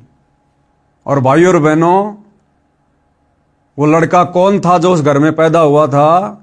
वो उसका वही भाई था जो उन्होंने जहर देकर मरवा दिया गया था। वो अपना बदला लेने के लिए फिर से वापस उसी घर में उसके बेटे के रूप में जन्मा, जिस कारण से 8 एकड़ जमीन भी बेचनी पड़ी। परंतु रोग घटने की बजाय बढ़ता ही चला गया और अंतिम दिन आ गया। लड़के का पिता चिंतित अवस्था में पुत्र के पास बैठा था। उसी समय लड़का बोला, भाई साहब। उसका बेटा अपने बाप को क्या कहता कि भाई साहब। अब वो बाप ने सोचा कि बेटा बहुत ज्यादा रोगी हो गया, दिमाग से डिस्टर्ब हो गया, लगता है पागल हो गया, मुझे पहचान भी नहीं रहा। अपने पिता को कह रहा है भाई साहब। तो बाप बोला, बेटा मैं तेरा भाई साहब नहीं हूं, मैं तेरा बाप हूं, तेरा पिता हूं। उसने कहा कि नहीं, मुझे अच्छे से पता है, तू इस जन्म में मेरा बाप है, लेकिन तू पिछले जन्म में मेरा भाई था, याद कर। लड़के का पिता चिंतित अवस्था में पुत्र के पास बैठा था। उसी समय लड़का बोला, भाई साहब एक काम करो। पिता ने कहा कि बेटा मैं तेरा पिता हूं। लड़का बोला कि मैं तेरा वो भाई हूं जिसको आपने जहर देकर मरवाया था। मैं ही अपना बदला लेने आपके बेटे के रूप में जन्मा हूं। एक लेवा एक देवा दूतम, कोई किसी का पिता नहीं पुतम। पति पत्नी के रिश्ते, माता पिता के रिश्ते, भाई बहन के रिश्ते, आपस में रिश्तेदार, हम सब पिछले जन्म में एक दूसरे का लेकर या किसी को देकर बैठे हुए हैं। इस जन्म में जो हम रिश्तों में जुड़े हैं एक दूसरे का पूरा करने के लिए। उस लड़के की माता जी भी वहीं विराजमान थी। लड़का बोला कि 8 एकड़ जमीन मेरे हिस्से की थी, वो मैंने वसूल कर ली कि तुमने मुझे जो मरवाया था ना जहर देकर 8 एकड़ जमीन के चक्कर में, देख, इस जन्म में तेरा लड़का बनकर और रोगी होकर मैंने अपने इलाज पर मेरे हिस्से की 8 एकड़ जमीन बिकवा दी, मेरा हिस्सा मैंने पूरा करवा दिया। अब केवल कफन तथा लकड़ियों का हिसाब शेष है, यानी अब मेरी मरने की तैयारी है, कफन का और लकड़ियों का हिसाब किताब और बाकी है, वो पूरा कर लो, उसकी तैयारी करो। ये बात सुनकर पिता और भाई का मुख फटा का फटा रह गया। अब ये बातें सुनकर वो तो हक्का बक्का रह गए कि भैया ये बात तो हमारे अलावा किसी को पता ही नहीं थी, इस बच्चे को कहां से पता चली। तो उनका भी पक्का यकीन हो गया कि ये तेरे घर में जो लड़के के रूप में जन्मा है ये तेरा वही भाई है। ये बात सुनकर पिता और भाई का मुख फटा का फटा रह गया। अपने किए पर दोनों पति पत्नी ने पश्चाताप किया। परमात्मा का विधान अटल है। कौन सा विधान? एक लेवा एक देवा दूतम, कोई किसी का पिता न पुतम, ऋण संबंध जुड़े सब नाता, अंत समय सब बारह बाटा। बड़े भाई ने पुत्र रूप में जन्मे छोटे भाई से प्रश्न किया कि हमने लालच में आकर जो पाप किया हमें तो परमात्मा ने फल दे दिया। क्या फल दे दिया? कि हमारे तो तू एक ही बेटा था, उसके बाद कोई संतान हुई नहीं, तो हमारा तो कोई खानदान कोई वंश चलाने वाला भी नहीं मिला, बुढ़ापे में हमारी कोई सेवा करने वाला भी नहीं बचा, तो हमें तो हमारे किए का फल मिल गया। अब भाइयों और बहनों, ये फल तो केवल यहां मिला। उस कर्म की जो मुख्य सजा है, जो बड़ा दंड है, वो तो शरीर छूटने के बाद धर्मराज के दरबार में नरक में डालकर मिलेगा। हमें तो परमात्मा ने फल दे दिया। जिस मकसद के लिए आपकी जान ली थी वह 8 एकड़ जमीन गई तथा अन्य संतान है नहीं, और ये शेष जमीन कोई और ही लेगा। हमारा तो नाश हुआ सो हुआ, ये तो होना ही चाहिए था। यानी उनको भी फिर दुख हुआ, पश्चाताप हुआ जो कर्म उन्होंने किया था। परमात्मा ने न्याय किया, परंतु जो लड़की आपकी पत्नी रूप में आई थी, इसने कौन सा अपराध किया है जिस कारण से यह सती प्रथा के तहत आपके साथ जिंदा जलाई जाएगी? अब उसके बड़े भाई ने क्या कहा कि भाई हमने जो किया उसका फल तो हमें परमात्मा ने दे दिया, हमारे तो परिवार का सत्यानाश हो गया, वंश चलाने वाला भी कोई नहीं बचा। 8 एकड़ जमीन जिसके लिए तेरे को मरवाया था वो तेरे इलाज पर खर्च हो गई। 8 एकड़ हमारे हिस्से की, हमारे संतान है नहीं, तेरे मरने के बाद भाई बंधु खाएंगे पिएंगे उसको। लेकिन एक बात बता, हमने जो किया उसकी सजा तो हमें भगवान ने दे दी, लेकिन भाई तेरी शादी करके जो ये लड़की घर में आई हुई है, अब तेरे मरने के बाद में सती प्रथा के तहत इसको भी तेरी चिता पर जिंदा जलाया जाएगा। मुझे यह बता कि इसको कौन से कर्म की सजा मिलेगी? तो लड़के ने क्या बताया? इसके साथ भगवान ने अन्याय किया है। छोटा भाई उर्फ बेटा बोला कि मेरी मौत के 2 वर्ष पश्चात वो डॉक्टर भी मर गया था जिसने मुझे 500 रुपए के लालच में जहर देकर मारा था। ये पत्नी वही डॉक्टर वाली आत्मा है। अब इसको वो फल मिलेगा कि जिस डॉक्टर ने 500 रुपए के लालच में आकर और मुझे दवा में जहर देकर मारा था ना, मेरी पत्नी के रूप में वही डॉक्टर वाली आत्मा आई हुई है। अब इस नादान को उस 500 रुपए के लालच में जो इसने मुझे मार दिया था, अब इसको मेरी चिता पर जिंदा जलाकर मारा जाएगा। तुमने उस दरगाह का महल नहीं देखा, धर्मराज के तिल तिल का लेखा। अब ये जिंदा जलाई जाएगी। उस समय सती प्रथा जोरों पर थी।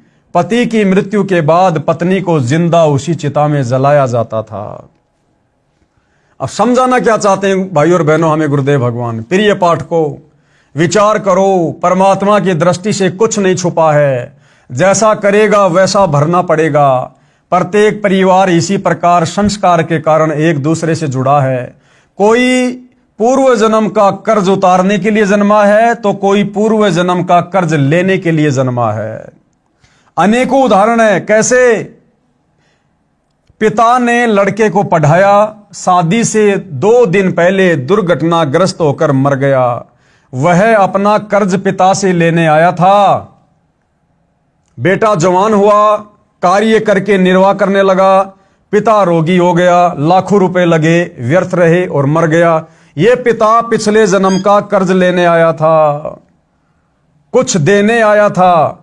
लड़की का विवाह किया, 2 साल के बाद लड़की मर गई, बहुत दहेज दिया था। वह दामाद पूर्व जन्म के ऋण के बदले में लड़की भी ले गया और धन भी ले गया। वर्तमान में जो किसी के साथ धोखा करके धन हड़प लेते हैं, वह धन अगले जन्म में दामाद बनकर वसूलेगा। परमात्मा का अटल विधान है, बुद्धिमान को संकेत ही पर्याप्त है। यानी समझदार भाई बहनों को तो संकेत ही पर्याप्त है। अपना मेहनत करके खाओ, नेक नीति ईमानदारी से खाओ। व्यर्थ में शादी विवाह में दहेज वगैरह लेना देना बंद कर दो, अन्यथा तुमने उस दरगाह का महल नहीं देखा, धर्मराज के तिल तिल का लेखा। रिश्वत लेना देना, चोरी ठगी काला बाजारी मिलावट करना छोड़ दो।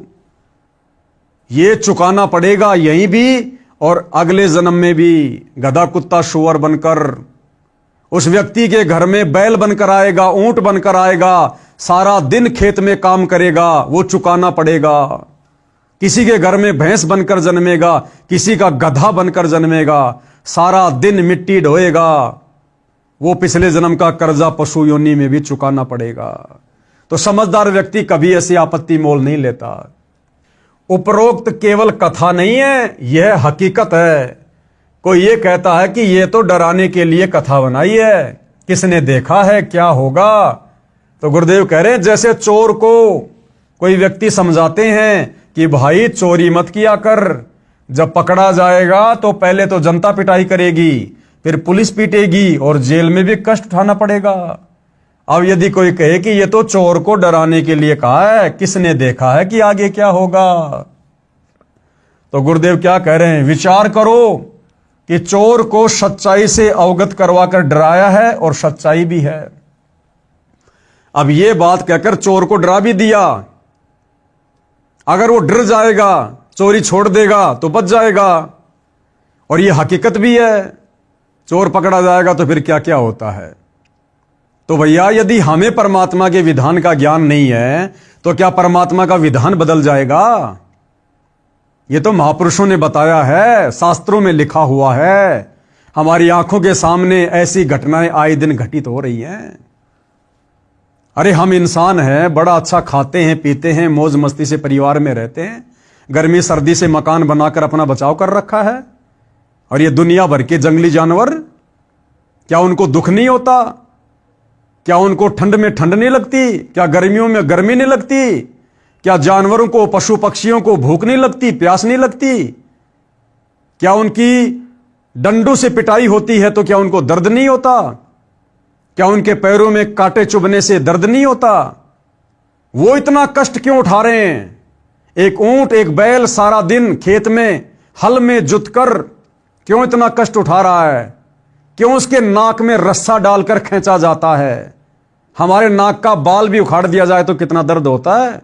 उस ऊंट के बैल के नाक में तो छेद किया जाता है और रस्सी से खींच खींच के उसको चलाया जाता है, कितनी पीड़ा होती होगी। क्यों हो रही है?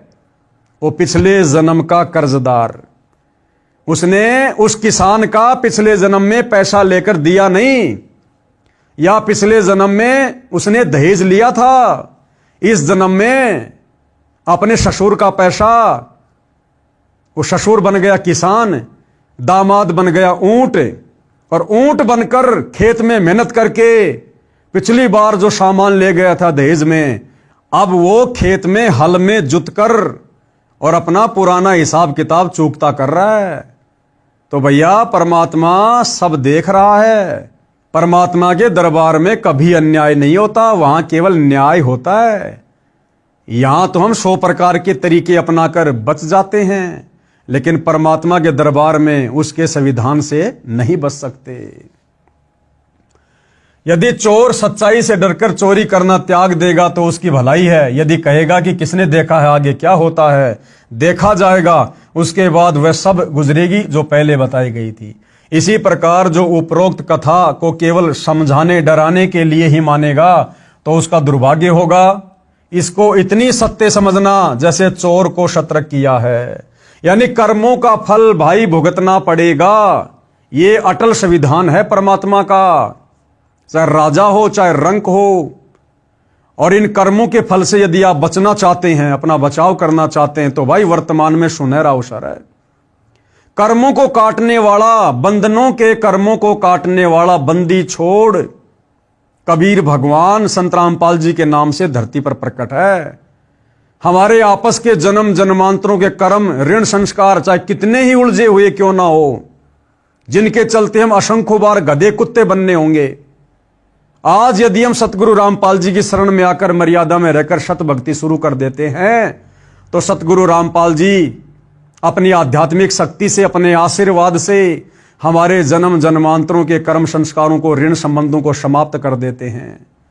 और इसी जन्म में हमारे को मोक्ष भी देंगे। दोबारा ना इस गंदे लोक में हमारा जन्म होगा, ना हम कभी गधे कुत्ते सुअर बनेंगे, सचखंड को जाएंगे, मोक्ष प्राप्त करेंगे।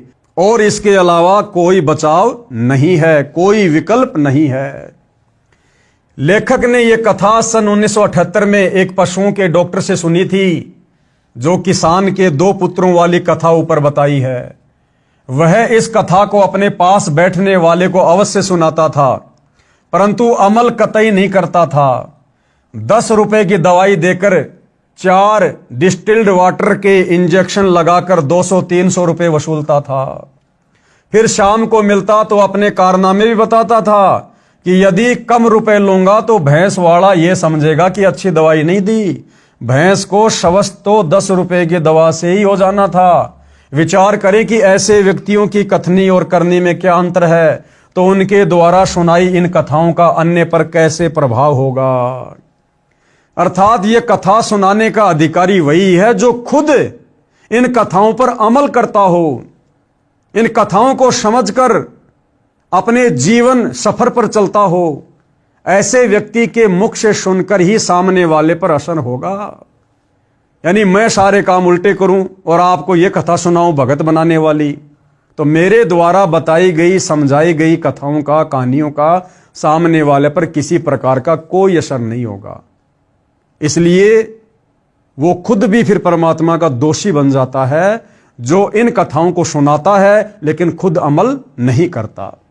तो परमात्मा कहते हैं, गरीब करनी तज कथनी कथय, अज्ञानी दिन रात कुत्ते जूं भौंकत फिरै, सुनी सुनाई बात। ऐसे व्यक्ति तो कुत्ते की श्रेणी में हैं, जो केवल मुख से बोलते हैं लेकिन करनी उसके अनुसार नहीं करते। तो कहते हैं वो तो कुत्ते की जूं सारा दिन भौंकते फिरते हैं। संत गरीबदास जी ने कहा है कि जो ज्ञान की बातों के अनुसार क्रिया नहीं करते, जो अन्य को सुनाते हैं, वे अज्ञानी व्यर्थ में कुत्ते की तरह सुनी सुनाई बातें बकते रहते हैं। ये बातें कहन सुनन की नहीं है, यानी ये कथा केवल सुनाने तक सीमित नहीं है, इन कथाओं पर हमने अमल भी करना है। ये तो कर पाड़ने की हैं, यानी अपने जीवन में लागू करने की हैं, धारण करने की हैं, यानी इन पर अमल करना चाहिए। परमात्मा के विधान को समझकर निर्मल जीवन यापन करें, ना किसी को खिलाएं ना किसी का खाएं। हां, आपत्ति में किसी की मदद करना कोई बुरी बात नहीं है, लेकिन धोखाधड़ी करके किसी का रुपया हम ना हड़पें ना खाएं। जीवन की राह को काटू रहित बनाएं, परंपराओं का भार कम करो, बोझा लादकर सफर तय नहीं किया जा सकता। यदि आपको 10, 20, 50 किलोमीटर लंबी यात्रा करनी है पैदल, और यदि आपकी पीठ पर वजन बहुत ज्यादा है, तो आप जी कभी भी सफर तय नहीं कर पाओगे, बहुत दुखी हो जाओगे। लंबी यात्रा करने वाला कम से कम सामान रखता है। तो भाई और बहनों, आप और हमारी यात्रा तो 16 शंख कोश की है। 16 शंख कोश हमने सतलोक जाना है, बहुत लंबा सफर है। यदि हमने इन परंपराओं का बोझ अपने ऊपर से नहीं उतारा, शादी विवाह में दुनिया भर का खर्चा, दिखावा, लेना देना, त्योहारों के समय दुनिया भर का लेना देना, दिखावा, यदि हमने इन परंपराओं का, रीति रिवाजों का, कुरीतियों का, त्योहारों का वजन, ये बोझ अपने ऊपर से नहीं उतारा, तो हम कभी भी सतलोक की इतनी लंबी यात्रा पूरी नहीं कर पाएंगे। अर्थात हम कभी भी मोक्ष प्राप्त नहीं कर पाएंगे। और मोक्ष नहीं मिला तो फिर भाई और बहनों क्या होगा? सर्व विदित है। फिर इस भक्ति के करने से 2, 4, 5, 10 हमें लगातार मनुष्य जन्म भी मिल जाएंगे। वो जन्म भी हमारे साफ सुथरे होंगे, कोई दिक्कत नहीं है, क्योंकि वर्तमान में हमने भक्ति की है, सतनाम का जाप किया है, सच्चे सतगुरु को दान धर्म किया है, तो परमात्मा किसी का रखता नहीं है, ठीक है। लेकिन उसके बाद क्या होगा, क्योंकि मोक्ष तो हुआ नहीं, हमारी भक्ति खर्च होगी, फिर हमें 84 लाख योनियों में भी जाना पड़ेगा। अगर कभी मनुष्य जन्म मिला तो किसी गरीब के घर में, निर्धन के घर में मिलेगा।